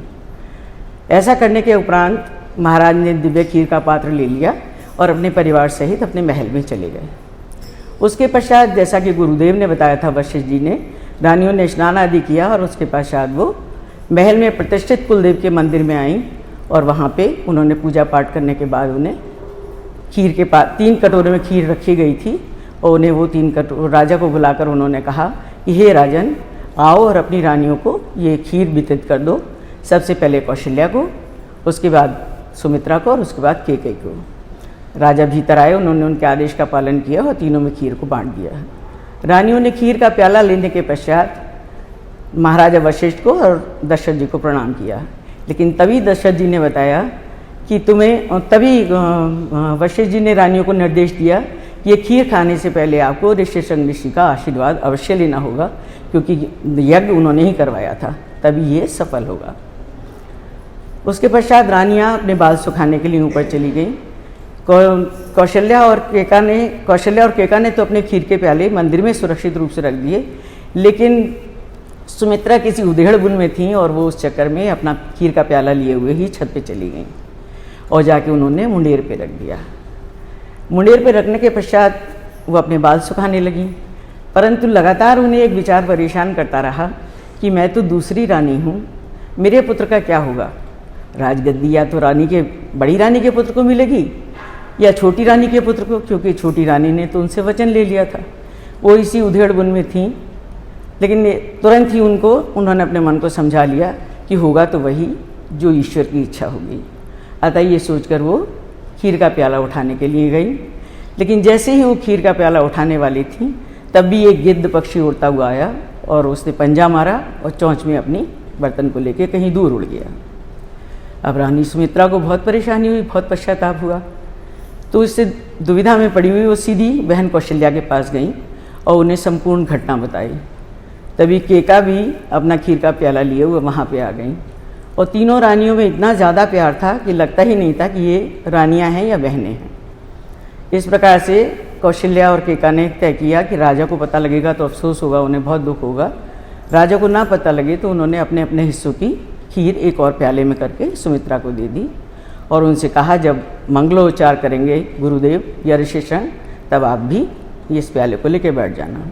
उसके पश्चात जैसा कि नियत किया गया था, ऋष्यशृंग ऋषि आए, उन्होंने मंगलोच्चार किया, तीनों रानियाँ वहाँ उपस्थित थीं। उसके पश्चात उन्होंने ऋष्यशृंग ऋषि का चरण स्पर्श किया, उनसे आशीर्वाद लिया और खीर ग्रहण करके वो अपने अपने महलों में चली गई। समय बीता, कुछ दिनों के बाद सबको ये समाचार मिल गया कि रानियाँ गर्भवती हैं। सभी की खुशी का पारावार नहीं था। और समय बीता, 10वां महीना आ गया। 10वां महीना आया तो जो कौशल्या हैं उन्होंने एक पुत्र को जन्म दिया और जिस दिन उन्होंने पुत्र को जन्म दिया उस दिन चैत्र मास की शुक्ल पक्ष की नवमी थी, जिसको रामनवमी के नाम से मनाया जाता है। तो बहुत ही सुंदर समय था, बहुत शुभ घड़ी थी। उस समय कौशल्या ने अपने पुत्र को जन्म दिया। सारे नगर में आनंद की लहर दौड़ गई। उसके बाद अगले दिन केका ने अपने पुत्र को जन्म दिया। तत्पश्चात सुमित्रा ने जुड़वां पुत्रों को जन्म दिया और ये जुड़वां पुत्रों को जन्म देना उसका इसीलिए था कि उससे मिश्रित खीर खाई थी 2 हिस्सों की, तो अतः उन्होंने जुड़वां पुत्रों को जन्म दिया। अब तो सारा रनिवास बहुत खुश हो गया। राजा की खुशी का तो पारावार ही नहीं था। कहाँ तो वो इस बात से बहुत दुखी थे कि वो पुत्र विहीन हैं, अयोध्या का क्या होगा और कैसे वंश चलेगा। लेकिन अब 4 पुत्र एक साथ उनके घर में उत्पन्न हुए तो उनकी खुशी का पारावार नहीं था। और उन्हें खुश होकर, पहले क्या होता था, राजा लोग बहुत दान पुण्य करते थे ताकि उनकी समस्त प्रजा सुखी रहे। तो उन्होंने ब्राह्मणों को आमंत्रित किया और बहुत सारा स्वर्ण, गौएं, अपार भूमि, धनराशि सब दान में दी। इसी प्रकार उन्होंने निर्धनों को भी घर भी दिए, घर की आवश्यक वस्तुएं भी दी और अपनी खुशी को उन्होंने सबके साथ बांटा। सारे नगर की जनता भी बहुत सुखी थी और चारों तरफ मंगलगान हो रहे थे, जय जयकार हो रही थी। कहीं कहीं तो लोग विशाल समूह बना के नृत्यगान कर रहे थे और कहीं स्त्रियां और पुरुष मिलके भगवान को धन्यवाद दे रहे थे और उनकी पूजा कर रहे थे कि राजमहल में राजपुत्रों का जन्म हुआ था। अब राजवंश में चारों तरफ खुशी खुशी थी। इतनी खुशी थी कि प्रकृति भी खुशी से झूम उठी, चारों तरफ हरियाली छा गई, पेड़ पौधे फूलों और फलों से लद गए और जो मधुर वायु बह रही थी वो ऐसे लगता था जैसे संगीत लहरी उसके साथ गूंज रही है। तो ऐसे लगता था कहीं स्वर्ग में गंधर्व लोग गान कर रहे हैं और वो भी अपनी खुशी और हर्ष व्यक्त कर रहे हैं। इसके पश्चात बच्चे थोड़ा बड़े होने लगे। इसके पश्चात राजा ने गुरु वशिष्ठ को आमंत्रित किया और उनसे कहा कि इनकी जन्म कुंडली बनवाई जाए। और वो तो दिव्य बालक थे, उनकी जन्म कुंडली बनाना के लिए बहुत निपुण ज्योतिषी को ढूंढा गया। तो निपुण ज्योतिषी आए और उन्होंने उनका ग्रह नक्षत्र देख के उनकी कुंडली बनाई और बताया कि महाराज आपके बालक तो अतुल्य हैं।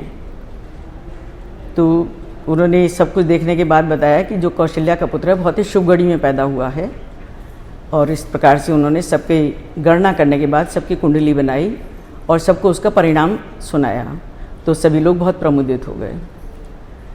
इसके पश्चात राजा ने वशिष्ठ ऋषि से आग्रह किया कि अब आप नामकरण संस्कार के लिए कोई समय निश्चित कीजिए।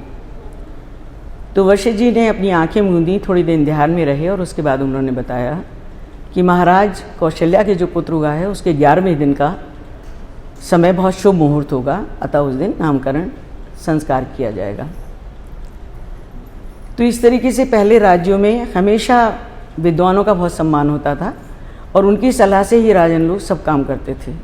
तो वशिष्ठ जी की आज्ञा के अनुसार, वशिष्ठ जी की इच्छा के अनुसार उनका नामकरण संस्कार की तिथि तय की गई। वशिष्ठ जी जानते थे कि ये दिव्य बालक हैं और उन्होंने कहा ये तो मेरा परम सौभाग्य हुआ कि मैं इनका नामकरण संस्कार करूं। अब नामकरण संस्कार के लिए पूरे नगर को बहुत अच्छे से सजाया गया, सब जगह तोरण और पताकाएं लगाई गईं, सारे वृक्षों पर इत्र छिड़का गया, सबको आमंत्रित किया गया। राजा ने उनके पदों के अनुसार उन्हें संदेश भेजे। इस तरीके से 10 दिन बीत गए और सब प्रकार की तैयारियां होने लगीं। सभी लोग, मेहमान लोग अच्छे से नामकरण संस्कार की विधि को देख सकें, तो इसलिए उन्होंने महल के आंगन में बड़े बड़े शामियाने लगाए और सभी लोग को, आमंत्रित लोगों को वहाँ पर बिठाया। अब वो घड़ी भी आ गई जब ये नामकरण संस्कार होना था। तो तीनों रानियां अपनी बाहों में अपने पुत्रों को उठाए हुए आईं और वहाँ पे एक सुसज्जित कक्ष में विराजमान हो गईं। और उस समय जब वो रानियां आ रही थीं अपने बेटों को अपने अंक में लिए हुए, तो ऐसे लग रहा था जैसे दिव्य माताएं ब्रह्मा, विष्णु, शिव और देवताओं को अपने गोद में ला रही हूँ। उस समय उनके मुख की कांति और उनका आनंद जो था वो अवर्णीय था। सब जगह मंगलगान होने लगे, जय जयकार होने लगा मंदिर से, और यज्ञ की संस्कार शुरू हो गया। तो यज्ञ की अग्नि प्रज्वलित की गई और विधि विधान से मंत्रों का उच्चारण शुरू हो गया। वशिष्ठ जी ने कहा कि 3 थालों में चावल बिछाए जाएं और उन्हें रेशमी वस्त्रों से ढका जाए। तत्पश्चात तीनों रानियों ने अपने शिष्यों को, अपने पुत्रों को उसमें लेटा दिया और लेटाने के पश्चात सबसे पहले वशिष्ठ जी ने राम की ओर निहारा। जैसे उन्होंने राम की ओर निहारा तो राम इतने खुश हुए और अपलक उन्हें देखते रहे जैसे उनकी जन्म जन्मांतर की कोई पुरानी पहचान है। और किलक किलक के बालक जो है उनकी गोद में जाने की इच्छा प्रकट करने लगा। सारे लोग बहुत हैरान थे, पर वशिष्ठ जी को तो बहुत आनंद आ रहा था, वो तो बहुत प्रसन्न थे, वो जानते थे। उसके पश्चात उन्होंने उनको निहारा और बताया कि हे महाराज, आपका पुत्र तो दिव्य बालक है, इसकी ये बहुत ही सुंदर समय में पैदा हुआ है और महान है, इसलिए और सबको कौशल्या का आनंद देने वाला पुत्र है और ये सभी जिज्ञासुओं और ऋषि मुनियों को भी आनंद प्रदान करेगा। तो इसका नाम राम होगा। तभी वहाँ जिज्ञासु और जितने मुनि ऋषि मुनि आए हुए थे उन्होंने उनके समर्थन में अनुमोदन किया और कहा अत्यंत सार्थक नाम है, अति सुंदर कह के उन्होंने एक स्वर में अति सुंदर कह के नाम का संबोधन किया और कहा इसी क्षण से इसको राम पुकारा जाएगा। तत्पश्चात सुमित्रा के पुत्रों को लिटाया गया। सुमित्रा के पुत्रों को जब उन्होंने ध्यान से देखा तो उन्होंने बड़े पुत्र की ओर देखकर बताया कि ये जो पुत्र है ये बहुत शूरवीर होगा और बहुत रणधीर होगा और इसके साथ साथ ही ये नारायण और लक्ष्मी की सेवा में बहुत प्रसन्न होगा। वशिष्ठ जी तो जानते थे कि भगवान जो कौशल्या का पुत्र है वो राम का अवतार है, नारायण का अवतार है, और जो उनकी पत्नी आएंगी सीता वो लक्ष्मी का अवतार होंगी, और लक्ष्मण हमेशा से ही उनके साथ में रहते थे। तो अतः उन्होंने उन्हें बताया कि ये लक्ष्मी और नारायण की सेवा से बहुत प्रसन्न रहेगा। उसका नाम उन्होंने लक्ष्मण रखा। उसके पश्चात उन्होंने उसके छोटे पुत्र की तरफ निहारा और उसके बाद उन्होंने बताया कि ये बहुत शूरवीर होगा और साथ ही शत्रुओं का घोर संहारक होगा, इसलिए उसका नाम शत्रुघ्न रखा गया। अंत में कैका का पुत्र को उनके समक्ष लिटाया गया। उन्होंने ध्यान से उसको देखा और बताया ये पुत्र भी बहुत ही आनंद का स्रोत होगा और सभी का प्रेम से पालन करेगा, बहुत धर्मपरायण होगा और अपने भाइयों का अनुगमन करेगा। इस प्रकार से सबका प्रेम से पालन करने वाला है, इसलिए उसका नाम भरत रखा गया।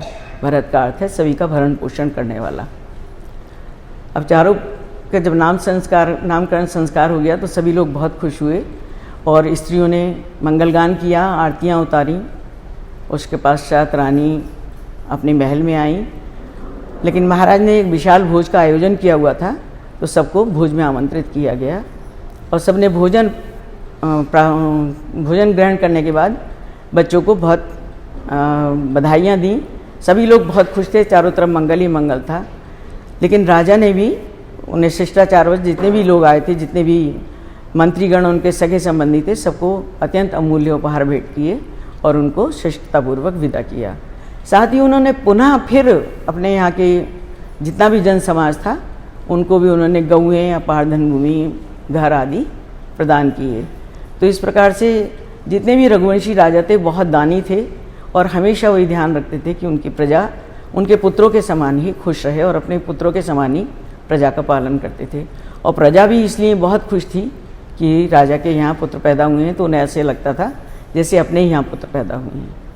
अतः तीनों के नामकरण संस्कार के पश्चात सबको विदा किया गया और सब अपने अपने महलों में वापस आ गए।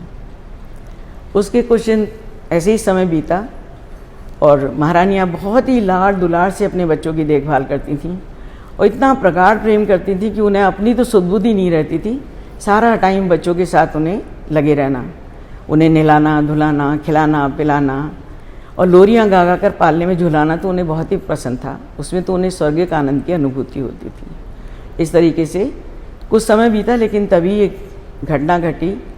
उन्होंने देखा, सुमित्रा ने देखा कि उनका पुत्र लक्ष्मण जो है वो हमेशा रोता रहता है, हमेशा ही क्रंदन करता रहता है। तो बहुत दुखी हुई और उन्होंने दुखी हो गए, उसके कई तरीके के उपचार किए, तरह तरह से नज़र उतारी, लेकिन कोई प्रभाव नहीं हुआ।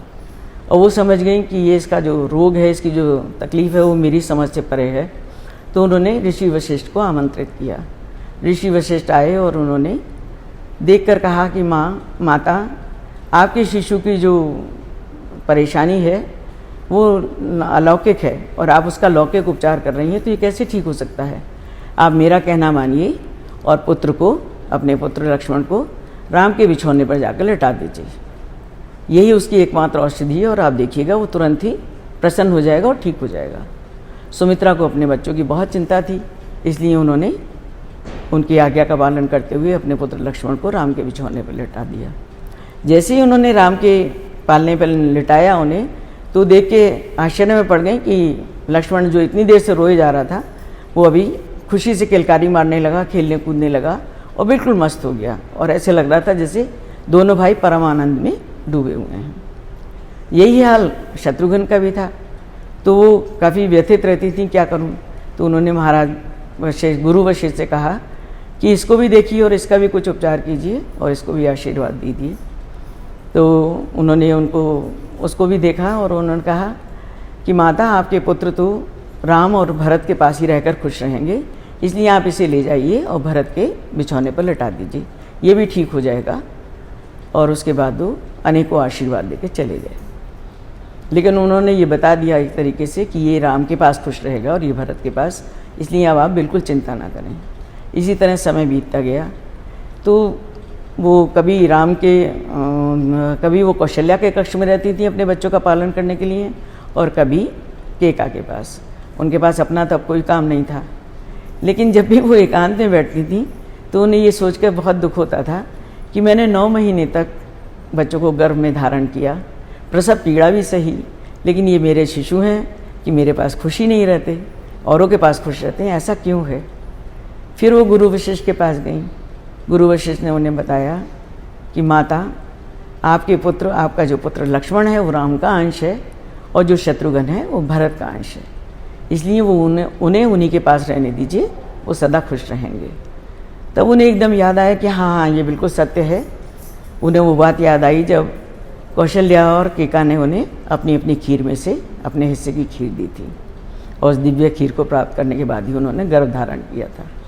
तो खुशी से उन्होंने महाराज को वशिष्ठ जी को प्रणाम किया और बोली, अब मुझे याद आ गया, मेरी उलझन दूर हो गई। उसके पश्चात उन्होंने बहुत खुशी खुशी अपने मन को समझा के दोनों पुत्रों को कौशल्या और केका के पास छोड़ दिया। उन्हें पता लग गया कि वास्तव में इनकी असली माताएं तो कौशल्या और केका ही हैं। फिर वो उसी तरीके से उनके साथ रहने लगी और उनके साथ रहकर ही उनका पालन पोषण करने लगी। अब सभी माताएं अपने बच्चों के पालन पोषण में बहुत व्यस्त थीं और बहुत आनंदित थीं, और उनकी क्रीड़ाएं देख देख के बिल्कुल उन्हें ऐसे लगता था जैसे वो स्वर्ग में हैं। उन्हें लगता था स्वर्ग कहीं दूर नहीं है। अब कुछ समय और बीता तो अचानक एक दिन कौशल्या ने राम और लक्ष्मण को स्नान कराने के बाद बड़े अच्छे से सजा संवार के पालने में लटाया और लोरियां गा गा कर सुला दिया। जब उसे सुलाने के पश्चात वो अपने कक्ष में गईं और उन्होंने प्रसाद तैयार किया। प्रसाद तैयार करने के बाद पूजा पाठ करके उन्होंने भगवान का भोग लगाया। भगवान का भोग लगाने के बाद फिर वो थोड़ी देर बाद बच्चों के पालने के पास पहुंच गई, क्योंकि बच्चों से दूर रहना उन्हें बिल्कुल भी अच्छा नहीं लगता था। पूरी जान उनकी बच्चों में ही बसी रहती थी। वो उनके पास गई और कुछ देर निहारते रहने के बाद देखा कि सो रहे हैं बच्चे। फिर वो मंदिर की तरफ गई और उन्होंने सोचा मैं प्रसाद के थाल ले आती हूँ और बच्चों में प्रसाद बांट दूँगी। जब वो वहाँ गई तो उनके आश्चर्य का ठिकाना नहीं था। राम वहाँ बैठे उस प्रसाद के भोग को बड़े प्रेम पूर्वक खा रहे थे। वो चकरा गई, उन्हें समझ में नहीं आया ये कैसे हुआ, यहाँ पे इतना छोटा बालक कैसे आ सकता है। उन्होंने चारों तरफ देखा और समझ नहीं पाई, बहुत हैरान हुई। उसके पास वो दौड़ी दौड़ी फिर पालने के पास गई। पालने में देखा तो राम और लक्ष्मण दोनों बड़े आनंद से सो रहे हैं। अब उन्हें समझ में नहीं आया कि जो मैंने देखा है वो पूरी कल्पना है, सच है या मेरा भ्रम है। वो इसी वो में इधर उधर दौड़ती रहीं। कुछ देर के पश्चात फिर वो मंदिर में आई। तो मंदिर में जब आई उन्होंने सोचा मैं पूजा का प्रसाद का थाल ले जाती हूँ और भोग बांट देती हूँ। तो देखा उन्होंने जो भोग की खीर थी उसका प्याला बिल्कुल खाली था। अब तो उन्हें पक्का विश्वास हो गया कि ये भ्रम नहीं हो सकता, वो मेरा देखना भ्रम हो सकता है, पर ये प्रसाद का खीर का प्याला खाली है। खैर वो अपने मन को ये समझा के कि दिव्य प्रसाद से इन बच्चों का जन्म हुआ है, इनकी लीलाएं भी दिव्य होंगी, वो अपना पूजा का थाल उठाकर चली गई और बच्चों के पास खड़ी हो गई। बच्चों को निहारते रहना उन्हें अत्यंत प्रिय था और फिर वो थोड़ी देर बच्चों को निहारती रहीं। फिर उन्होंने अचानक देखा कि राम कुछ मुंह चला रहे हैं और बड़े स्वादपूर्वक कुछ खा रहे हैं। अब तो उनके आश्चर्य की सीमा नहीं रही कि ये सब क्या हो रहा है, मेरे साथ ही ऐसा क्यों हो रहा है। देखते ही देखते उन्होंने देखा कि राम के मुंह में उन्होंने अनेकों ब्रह्मांडों को घूमते हुए देखा। ये देख के तो आनंद का तो पता नहीं उन्हें, लेकिन वो सुध-बुध खो बैठी और सुध-बुध खोने के पश्चात जब बेहोश होकर गिर गईं तो उनकी दासियाँ दौड़ दौड़ कर आईं और उन्हें होश में लाने की कोशिश की और उसके पश्चात उनके हाथ पैर की मालिश की, उनके ऊपर जल छिड़का और उन्हें जब होश आया तो कहने लगी दासियों से, तुमने पुत्र को देखा? तो उन्होंने कहा हाँ, हम तो सुबह से उनके पास हैं। तो बोली नहीं, तुमने उनमें कुछ परिवर्तन देखा? बोली नहीं, हमने कोई परिवर्तन नहीं देखा। अब उन्हें लगा कि अगर ये सब कुछ सच था तो इन्हें दासियों को क्यों नहीं दिखाई दिया, मुझे ही क्यों दिखाई दिया? वो समझ नहीं पा रही थी। खैर फिर वो अपने बच्चों को देखती रहीं और उसके बाद उन्होंने भगवान से बहुत ही प्रार्थना की और ये प्रार्थना करती रहीं कि हे ईश्वर, मेरे बच्चों को हर मुश्किल से बचाए रखना और ये सदैव स्वस्थ और प्रसन्न रहें, ऐसी कृपा करना। अच्छा, उसके पश्चात उन्होंने भगवान से प्रार्थना करने के पश्चात ये अपनी बातों किसी को बताना चाहती थी, लेकिन कैसे बताएं, कोई प्रमाण नहीं था। तो अपने मन ही मन रखती थी और अक्सर राम को का चरण स्पर्श करती और उनको मतलब उनका से प्रार्थना करती रहती थी और उनका चरण स्पर्श करती थी, उन्हें नमन करती थी। फिर उनसे जब नहीं रहा गया तो उन्होंने दशरथ को ये बात बताई। दशरथ ने जब ये सब कुछ सुना तो उन्होंने कहा, महारानी आप अपने बच्चों से बहुत प्यार करती हैं, इसलिए आपको उनमें दिव्य स्वरूप दिखाई देता है। ये सिर्फ आपकी कल्पना है और कुछ नहीं। लेकिन उनका मन नहीं माना तो वो गुरु वशिष्ठ के पास गई और उन्हें बताया। गुरु वशिष्ठ ने कहा कि माता, जो भी आपने बताया वो सब सत्य है, ये कोई भ्रम नहीं है। आपने जो कथा सुनाई है पूर्णतः सत्य है। आपके बालक दिव्य बालक हैं और ये तो आपका अनेक जन्मों का पुण्य कर्मों का फल है कि आपके घर में ऐसे पुत्र ने जन्म दिया है। और ये अयोध्या का सौभाग्य है कि यहाँ मानवता का रक्षक आपके पुत्र के रूप में प्रकट हुआ है। अब उन्हें पक्का विश्वास हो गया कि मेरा बालक ईश्वर का अवतार है और वो अक्सर इस आनंद में रहती थी और बार बार उनके चरण छूती थी और उन्हें इसी दृष्टि से देखती थी। धीरे धीरे पुत्र बड़े होने लगे। जब बड़े होने लगे तो उनको के साथ खेलने के लिए धाए भी दौड़ती रहती थी और अनेक बच्चों को बुलाया जाता था। उन्होंने भूमि पर बैठना सीख लिया, हाथ पकड़ के खड़े होने लगे। फिर वो कुछ कुछ तोतली भाषा में बोलने लगे।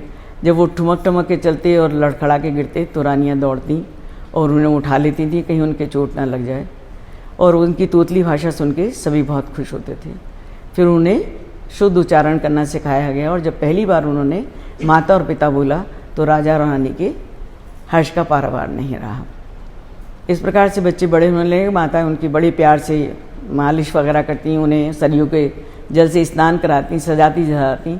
और जब वो सजाती थी और बहुत सुंदर सुंदर वस्त्र पहनाती थी और दिव्य आभूषण पहनाती थी तो उन्हें ये चिंता होती थी कि दिव्य आभूषण तो बहुत कठोर हैं और वो बच्चे बहुत कोमल हैं। तो उनके आभूषणों के नीचे मखमल की पट्टी लगाई जाती थी ताकि बच्चों को किसी प्रकार का कष्ट ना हो। इसके पश्चात जब वो माताएं अपने बच्चों को सजा लेती थीं तो आंखों में काजल लगाने के साथ साथ उनके गालों पर भी वो काला टीका लगाती थी ताकि उनके बच्चों को किसी की नज़र ना लगे और फिर पालने में लटाकर उन्हें लोरियाँ गाकर सुला देती थी। इसी तरह समय बीतते गया और बच्चे 3 वर्ष के होने लगे। अब वो धाइयों के साथ बाहर खेलने के लिए जाते और उनके साथ जो भी बच्चे खेलते थे वो भी बहुत आनंद में रहते थे। जब वो बच्चे खेल कर आते और बहुत थके हुए होते थे तो रानी उनका बड़े प्रेम पूर्वक स्वागत करती थी और उन्हें विशेष प्रकार के व्यंजन खिलाती थी ताकि उनकी थकान उतर जाए। और वही व्यंजन वो उनके साथ में खेलने वाले बच्चों और उनकी धाइयों को भी खिलाए जाते थे। इस तरीके से बच्चे कुछ बड़े हुए तो राजा दशरथ ने एक दिन कहा कि अगर हमारे बच्चे इसी तरीके से धाइयों के साथ खेलते रहेंगे तो उनकी शिक्षा और संस्कार कैसे विकसित होंगे। ये सोचने के पश्चात उन्होंने गुरुओं को बुलाया और उनका दीक्षा संस्कार किया गया। दीक्षा संस्कार के अगले दिन से ही बच्चों को गुरुकुल में रहना पड़ा। पर बच्चे इतने अनुशासन प्रिय थे कि उन्होंने राष्ट्रीय वस्त्र उतार दिए और एक पीला दुपट्टा अपनी कमर में बांध लिया और एक पीला गले में डाल लिया और उसके बाद आश्रम में बहुत आराम से रहने लगे। वहाँ जो कुछ मिलता और जो कुछ गुरुदेव उनसे कहते वो उसी का पालन करते, जो खाने को मिलता उससे अपनी शुद्धा शांत कर लेते थे। इस प्रकार से वो बड़े होने लगे। लेकिन रानियों को जब बहुत याद आती थी तो उनके गुरुकुल में जाती, उनसे मिलती और बच्चों की प्रगति और परायणता देख के बड़ी खुश होती थी। अच्छा, अब राम को विद्या अध्ययन में बहुत रुचि थी और राम बहुत प्रखर बुद्धि के भी थे। वो जो कुछ भी पढ़ते थे थोड़ी देर में याद कर लेते थे, जिसे देख के गुरु बहुत चकित थे और बहुत प्रसन्न भी होते थे। तो वैसे तो बाकी तीनों भाई भी बहुत मेधावी थे, वो भी अपना समय पर काम कर लेते थे, लेकिन राम के स्तर तक नहीं पहुंच पाते थे। तो गुरुजी ने राम को अगली कक्षा में कर दिया।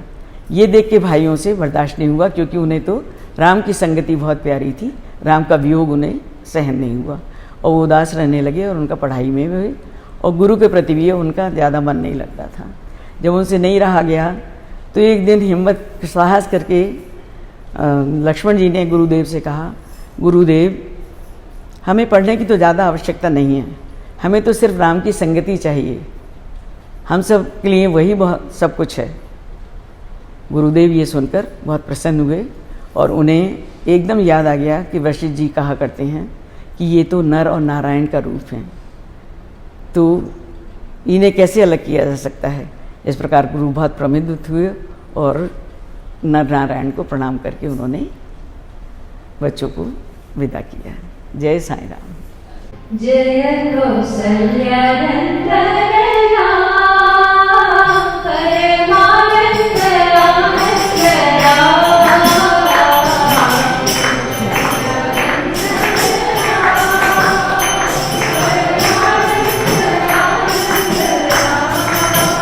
जय कौसल्या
श्री साईं राम। जिस तरह आंटी ने बताया कि गुरुकुल में रहते हुए चारों बालक अब गुरु की आज्ञा पालन करते थे, वहाँ पे सब राजसी सुख उन्होंने त्याग दिए, जो उनके गुरु ने कहना उन्होंने वही करना, और अपने गुरु की उन्होंने बहुत सेवा की। वहाँ से शिक्षा उन्होंने बहुत ही जल्दी ग्रहण की। आफ्टर ऑल भगवान थे, नॉर्मल बालक तो थे नहीं कि टाइम लगे ट्यूशन लेनी पड़े। उन्होंने बहुत जल्दी बहुत ही कम समय में उसमें इतनी दक्षता प्राप्त की कि गुरु वशिष्ठ खुद नहीं समझ पाए कि क्या कर्म है मेरे जो ऐसे ऐसे मुझे बालक मिले जिनको मुझे पढ़ाना है। जब महाराज दशरथ आए तो वो उनकी प्रगति देख के बहुत खुश हुए कि मेरे बालक इतना अच्छा सीख रहे हैं, इतना अच्छा मंत्र उच्चारण कर रहे हैं। उनकी जो ध्वनि उनको सुनाई दी, वो वाह विमोर हो गए एकदम। जब वे गुरु वशिष्ठ से अपने पुत्रों की शैक्षिक प्रगति के बारे में बात करने गए तो श्री राम ने उठकर उनके चरण स्पर्श किए और फिर वहां से बाहर जाना ही उचित समझा। उन्होंने समझा कि गुरु और पिताजी अगर हमारे बारे में बात करने तो हमें सुननी नहीं चाहिए, हम तो सुन लेते। आज के बच्चे हम तो पूछते आपने क्या बात की, लेकिन नहीं, वो भगवान थे। उन्होंने अपने भाइयों को भी इशारा किया कि आप सब भी चुप करके चरण स्पर्श करिए और बाहर आइए। ऐसा आचरण देखकर महाराज दशरथ बहुत खुश हुए। गुरु वशिष्ठ ये बता रहे थे कि आपके बालक श्रेष्ठ हैं, इनसे ऊपर कोई नहीं। इनके ऐसे ऐसे आदर्शों से सुशोभित हैं ये कि अपने भाइयों के लिए इससे उत्तम उदाहरण भगवान राम के अलावा कोई हो ही नहीं सकता। वो ये जब उन्होंने दशरथ को ये बताया तो वो बहुत खुश हुए। उन्होंने कहा कि आपके आश्रम में मेरे बालक इतने अच्छे आचरण सीखे हैं, इतने अच्छे उनका व्यवहार है, ऐसे ऐसे मूल्य जो मैं घर पे उनको वहां खेल कूद में ये सब नहीं सिखा पाता, माँ की ममता में तो कभी भी नहीं सीख पाते। इसलिए यहाँ पर जो उन्होंने सीखा है मैं उससे बहुत बहुत प्रसन्न हूं। ऐसा देख गुरु वशिष्ठ खुद को रोक नहीं पाए और उन्होंने राजा दशरथ को ये बहुत अच्छे से समझाया कि आपके पुत्र श्री राम कोई सामान्य मानव नहीं है। आप ये जान लीजिए, वो हर विद्या, सभी वेद शास्त्र सबसे सबसे सर्वप्रथम श्रेष्ठ हैं, उनसे ऊपर कोई नहीं है। वे बोले कि जब मैं मंत्रोच्चारण वेद शुरू ही करता, ये साथ ही बोल पड़ते मेरे, जैसे कि इन्हें सब पहले से आता हो। मैंने तो कुछ सिखाया ही नहीं, अभी शुरू ही करा, उच्चारण सिखाया ही कि ये साथ ही बोल पड़ते थे। तो ये कैसे हो सकता है? ये साधारण बात है ही नहीं। जब और ये ऐसा मतलब उनका ये मानना था कि वेद शास्त्र मंत्र स्वयं भगवान के श्वासों का सार हैं। ये भगवान के खूब इतने तपों और ऋषि मुनियों के कर्मों से बढ़ के इनकी ध्वनि बनती है। तो ऐसे ही बिना सीखे तो कोई साधारण व्यक्ति इनको बोल ही नहीं सकता। तो उन्होंने ये जब एक्सप्रेस किया कि ये नॉर्मल इंसान के बस की तो बात ही नहीं है, ये क्योंकि ऐसा कोई दूसरा है ही नहीं, ऐसा कोई दूसरा इंसान के बारे में वो कहते ना मैंने सुना ना मैंने देखा, कुछ पता ही नहीं मुझे कि इतना अच्छा वैदिक उच्चारण, मंत्रों का उच्चारण, शास्त्रों का ज्ञान कोई कैसे रख सकता है। तो वो ये बताना चाहते थे कि आपके पुत्र श्री राम और बाकी 3 बालक सर्वश्रेष्ठ हैं। उन्होंने राजा दशरथ से ये भी कहा कि अब इनकी शिक्षा मेरे आश्रम में पूरी हो गई है, आप इन्हें धनुर्विद्या और राजकीय शिक्षा देने के लिए वापस अपने साथ महल लेके जाइए और वहां पर इनको सांसारिक शिक्षा दीजिए, क्योंकि कल को इनको राजपाट संभालना है, तो इनको वो सब शिक्षा भी लेनी चाहिए। गुरु के ऐसे शब्द सुनकर महाराज दशरथ तो बहुत खुश हुए। इतने सालों से प्रतीक्षा कर रहे थे कब मेरे पुत्र वापस आएंगे, कब मेरे पुत्र वापस आएंगे। गुरु के मुंह से ऐसे शब्द सुनकर उन्होंने कहा, फटाफट उन्होंने अपने मंत्री को कहा कि आप तैयारी करिए और हम अपने 4 बालक को वापस महल ले जाने की तैयारी करेंगे। 4 बालक ने सामान बांधा, अपने गुरु को श्रद्धा पूर्वक गुरु दक्षिणा दी और वापस महल को लौट गए। दोनों गुरु और शिष्यों को बिछड़ते देख उनकी आंखों में आंसू थे। ये संबंध देखकर महाराज दशरथ भाव विभोर हो गए। गुरु वशिष्ठ जब तक रथ चलता रहा तब तक देखते रहे, जब तक उनको दिखते रहे उनके शिष्य वो देखते रहे। 4 बालक हाथ जोड़कर मुड़कर गुरु को देखते रहे, जब तक उनको दृष्टि में दिखते रहे उनके गुरु और बालक तब तक वो देखते रहे। ऐसा उनका संबंध था। गाल उनके बिल्कुल गीले, क्योंकि आंसू इतने। गुरु से बिछड़ने का जो एक गम था वो महाराज दशरथ ने अपने पुत्रों में देखा। अपने सबसे प्रिय शिष्यों से दूर होकर गुरु वशिष्ठ बहुत व्याकुल हो गए। उन्हें डर था कि मुझे इनसे अटैचमेंट हो गई है, मैं अब मतलब कैसे रहूंगा, मेरे इतने प्रिय शिष्य हैं, राम से उनको प्रिय इतना प्रेम था, मैं रहूंगा कैसे अब। ये सोच उन्होंने ध्यान लगाया और वो ध्यान में बैठ गए। तभी उनको भगवान की कृपा से ये ज्ञात हुआ कि वह चारों बालक धर्म, अर्थ, काम और मोक्ष के प्रतिमूर्ति हैं और ये इस संसार में इसी की स्थापना करने के लिए वापस आए हैं। तो उनको यहाँ से जो भी शिक्षा ग्रहण करनी थी, आगे संसार में जाकर इन सभी चारों धर्म, अर्थ, काम और मोक्ष की स्थापना करनी थी। ये जान उनको बहुत शांति हुई, उनकी व्याकुलता थोड़ी कम हुई कि अब भगवान अपना जो काम करने वो आए हैं वो करने निकल पड़े हैं। अब इधर दशरथ ने कहा कि इनको धनुर्विद्या सिखाई जाए, जो सबसे बढ़िया धनुर्धर्य थे उनको बुलाया गया। पर अब भगवान को कौन कुछ सिखा सकता है, हम लोग जिसके हाथ में संसार रूप कठपुतलियां हैं, हम सब उनके हाथ में हम उनको धनुर्विद्या सिखा रहे हैं। अब माया है ये सब की कोशिश सबने की उनको सिखाने की। बहुत बढ़िया धनुर्धर बुलाए गए और कहा गया कि इनको ऐसी तकनीकें सिखाई जाए कि किसी को, सबको मतलब कोई इनको हरा ना सके, कोई इनको पराजय ना कर सके। पर वो क्या जानते थे कि भगवान है स्वयं और वो साक्षात इस संसार में आए ही थे कि सारी संकटों से मुक्ति दिलाने के लिए। तो उनको धनुर्विद्या का ज्ञान देने की आवश्यकता नहीं थी। वास्तव में भगवान मनुष्य रूप को धारण कर संकट में पड़े संसार की रक्षा करने ही आए थे। और ये सब हम सब साधारण व्यक्तियों के समझने की बात है ही नहीं कि उनका उद्देश्य क्या था।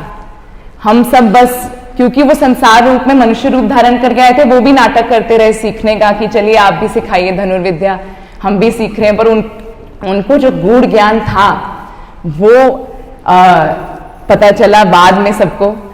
राम और लक्ष्मण धनुर्विद्या में निपुण थे, पर उन्होंने कभी भी किसी जानवर या निहत्थे इंसान पर वार नहीं किया। उनका प्रण था ये कि केवल महा आवश्यकता होने पर ही इनका उपयोग किया जाए।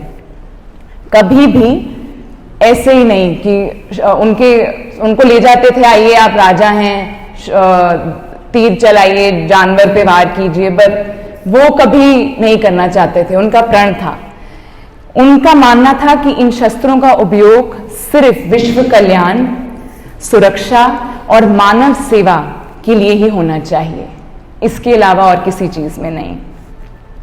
अब ऐसे आदर्शों वाले बालकों को पूरी अयोध्या नगरी बहुत प्रेम करती थी। वो इतने खुश थे अपने बालक को देख के। जैसे जब वो जन्मे, आंटी ने बताया कि सबको लगता था उनके घर में बालक जन्मे हैं, तो उनको बड़ा होते देख और इतने अच्छे आचरण वाले बालक बनते देख और खुश होते थे सब। और यही सोचते थे कि जब ये इनके हाथ में अयोध्या नगरी की बागडोर होगी तो रामराज में तो बिल्कुल स्वर्ग बन जाएगी अयोध्या नगरी, उससे कम तो कुछ नहीं होगा। बिकॉज वो सपना देखते थे कब ये बालक बड़े होंगे और बागडोर संभालेंगे। तो कहाँ, मतलब उनके बहुत खुशी से इस चीज का वो इंतजार करते थे। अब राजा दशरथ ने जब 11-12 वर्ष की उम्र हुई तो बालकों को एक तीर्थ यात्रा पर भेजने का प्रारंभ किया कि अब इनको सांसारिक जो चल रही हैं लोगों की व्यथा, जो प्रजा जिस स्थिति में जी रही है, वो बहुत करीब से देखने की जरूरत है। राज्य में बैठ के, महल में बैठ के वो सब चीजें वो नहीं देख पा रहे थे। तो उन्होंने उनके लिए एक तीर्थ यात्रा का आयोजन कराया अपने सबसे सुमंत्र को कहकर, जिनके बारे में पहले काफी वर्णन किया गया है। वो उनके सबसे योग्य मंत्री थे और महाराज ने उनके साथ ही चारों बालक को एक तीर्थ यात्रा पे भेजा। कश्मीर से कन्याकुमारी तक, ईस्ट टू वेस्ट कोस्ट, सब जगह, ऐसी कोई जगह नहीं छोड़ी गई। उनकी तैयारी करा के उनके साथ और बालक, उनके सिपाही की लंबी यात्रा पे बच्चे पहली बार जा रहे हैं आफ्टर अपने गुरुकुल के बाद, तो सब बहुत, और बच्चे बहुत खुश कि हम लोग जा रहे हैं फिर से कहीं बाहर देखने। असली उनको अभी ज्ञात नहीं था कि वो क्या देखने वाले हैं, पर बड़े हर्षोल्लास से, खुशी से सब तैयार होके निकल गए, सुमंत्र के साथ और सिपाही और बच्चों के साथ। अब यात्रा छोटी नहीं थी, 1 दिन 2 दिन या हफ्ते की यात्रा नहीं थी, ये 3 महीने की यात्रा थी। 3 महीने तक राजकुमारों ने पूरा कश्मीर, कन्याकुमारी, जितने भी तीर्थ स्थल, उनके इतिहास को जाना। हर जगह उन्होंने श्रद्धा पूर्वक, with full faith and devotion पूजा की। ये उनके फेथ और डिवोशन को डेवलप करने की यात्रा थी। एक एक जगह को इतिहास को समझना, क्यों ये जगह की पूजा की जाती है, क्यों यहाँ पे भगवान की मूर्ति है, क्यों यहाँ के लोगों को इतना विश्वास है यहाँ पे, ये सब बातें उन्होंने समझी, जानी और वहाँ पर पूजा की। साथ में उन्होंने लोगों की तकलीफें करीब से देखी। उन्होंने देखा कि किन दुखों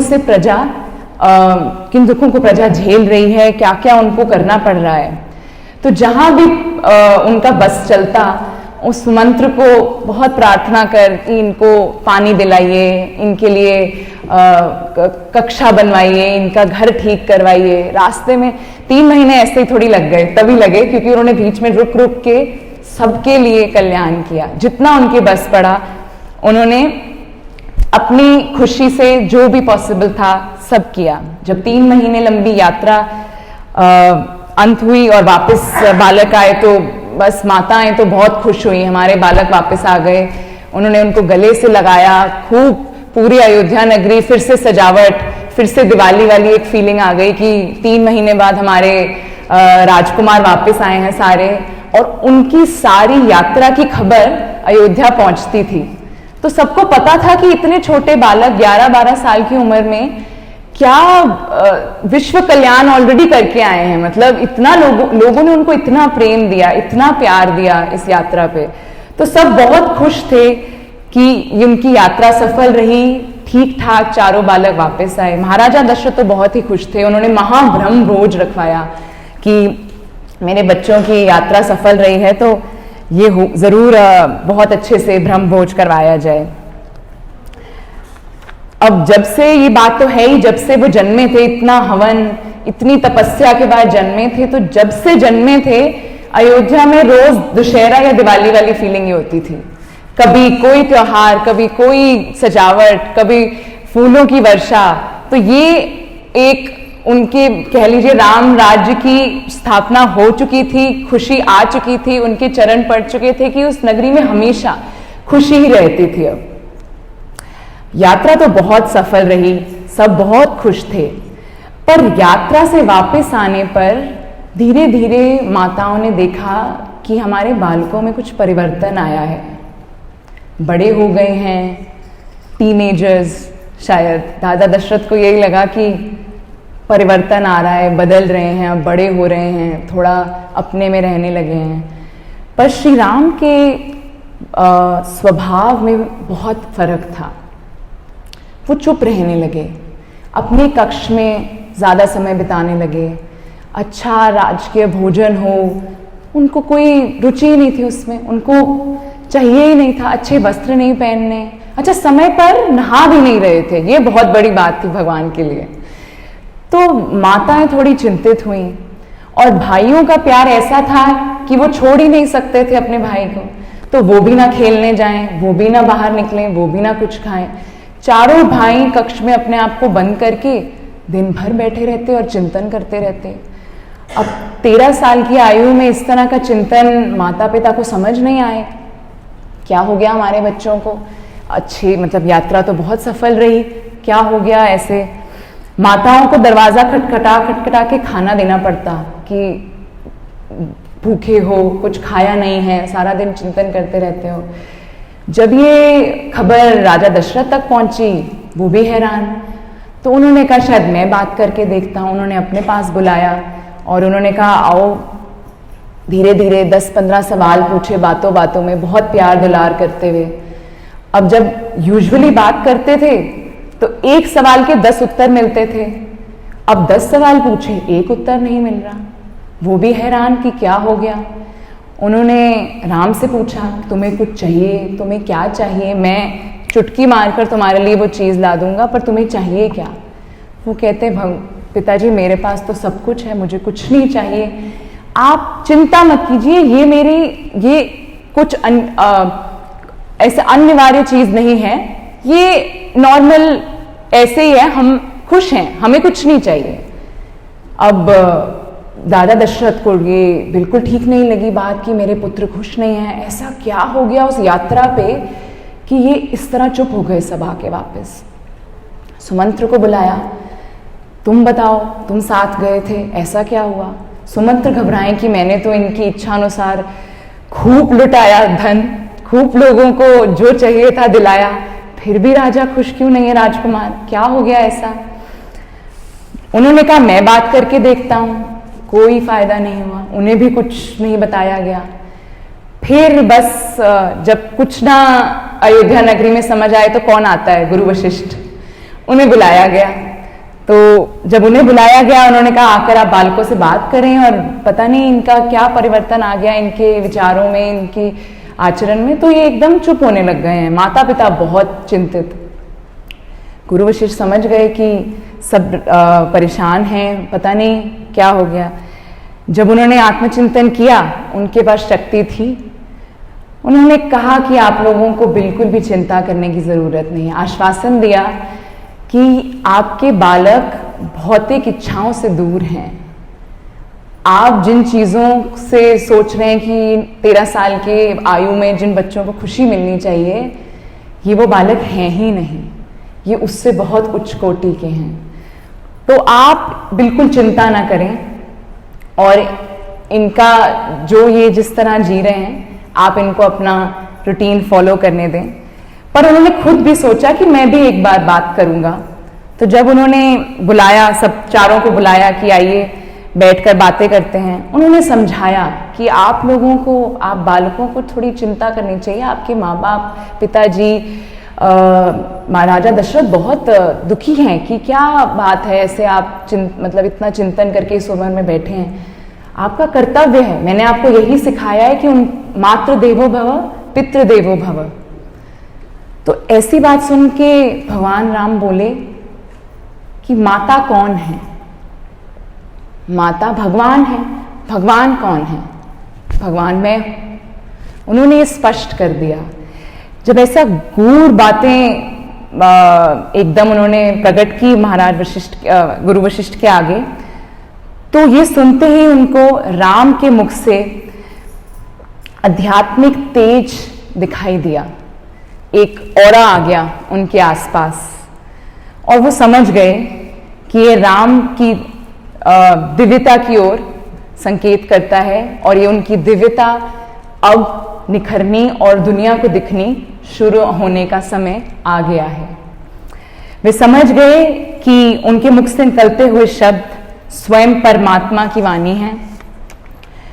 और गुरु वशिष्ठ ने, महाराजा दशरथ दोनों ने ये जब शाम को बच्चों को देखा तो ये महसूस किया कि एक दिव्य चेतना, एक दिव्य ज्योति उनको अपने बालकों में दिखाई दी, जिसका शायद एक समझ ना पाना एक बहुत ही माता पिता के लिए बहुत ही नॉर्मल बात है कि ठीक है क्या हो गया, पर गुरु वशिष्ठ ये बात पकड़ लिए कि अब उनकी दिव्यता की ओर वो परस्पर तैयार हो चुके हैं और चल पड़े हैं। उसी शाम जब सभा में सभी बैठे थे, चारों बालक, माताएं और सभी सभागण बैठे थे, तब श्री राम ने बहुत से प्रश्न पूछे और सबको भौचक्का कर दिया कि इस उम्र में 13 साल की आयु में ऐसा गूढ़ ज्ञान, ऐसे गूढ़ बातें किस तरह सब कर रहे हैं। उन्होंने जीव, देवा और प्रकृति, nature, God and an individual human being के संबंध को समझाया और सब दंग रह गए। ये बातें शायद हम अभी भी इस रूम में बैठे भी बहुत लोग नहीं समझ पाएंगे। खैर, हमें कंपेयर नहीं करना चाहिए, हम इंसान हैं, पर उस आयु में भगवान ने सबको सभा में बैठ के ऐसा ज्ञान दिया। गुरु वशिष्ठ जान गए कि अब जो भी बातें श्री राम के मुख से निकलने वाली हैं वे शब्द वास्तव में स्वयं भगवान के मुख से निकलने वाले अमृत की बूंदें हैं और ये इस संसार में शांति और प्रेम की स्थापना करने के लिए ही आए हैं और यही आगे स्थापना करेंगे। ये वाणी ही स्थापना आगे प्रेम की और शांति की करेगी। गुरु शिष्य के इस पावन वार्तालाप को योग वशिष्ठ नाम के ग्रंथ से अभी भी जाना जाता है, जिसे राम गीता जिसे रामायण है राम गीता कहते हैं। तो सार यही है कि गुरु और शिष्य का संबंध बहुत ही अद्भुत है। हम लोग इस ऑर्गेनाइजेशन में हैं तो हम समझते हैं कि गुरु शिष्य सबसे पहले स्वामी, फिर गुरु जो हमारे को उनका सार, उनके कहे हुए, उनके स्वर्ण शब्द हमारे को विश्लेषण करके देते हैं, वो समझना बहुत जरूरी है। और गुरु जितना अच्छे से शिष्य को समझ सकता है वो शायद माता पिता के लिए भी मुश्किल है। जय श्री राम, जय श्री राम।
Bye.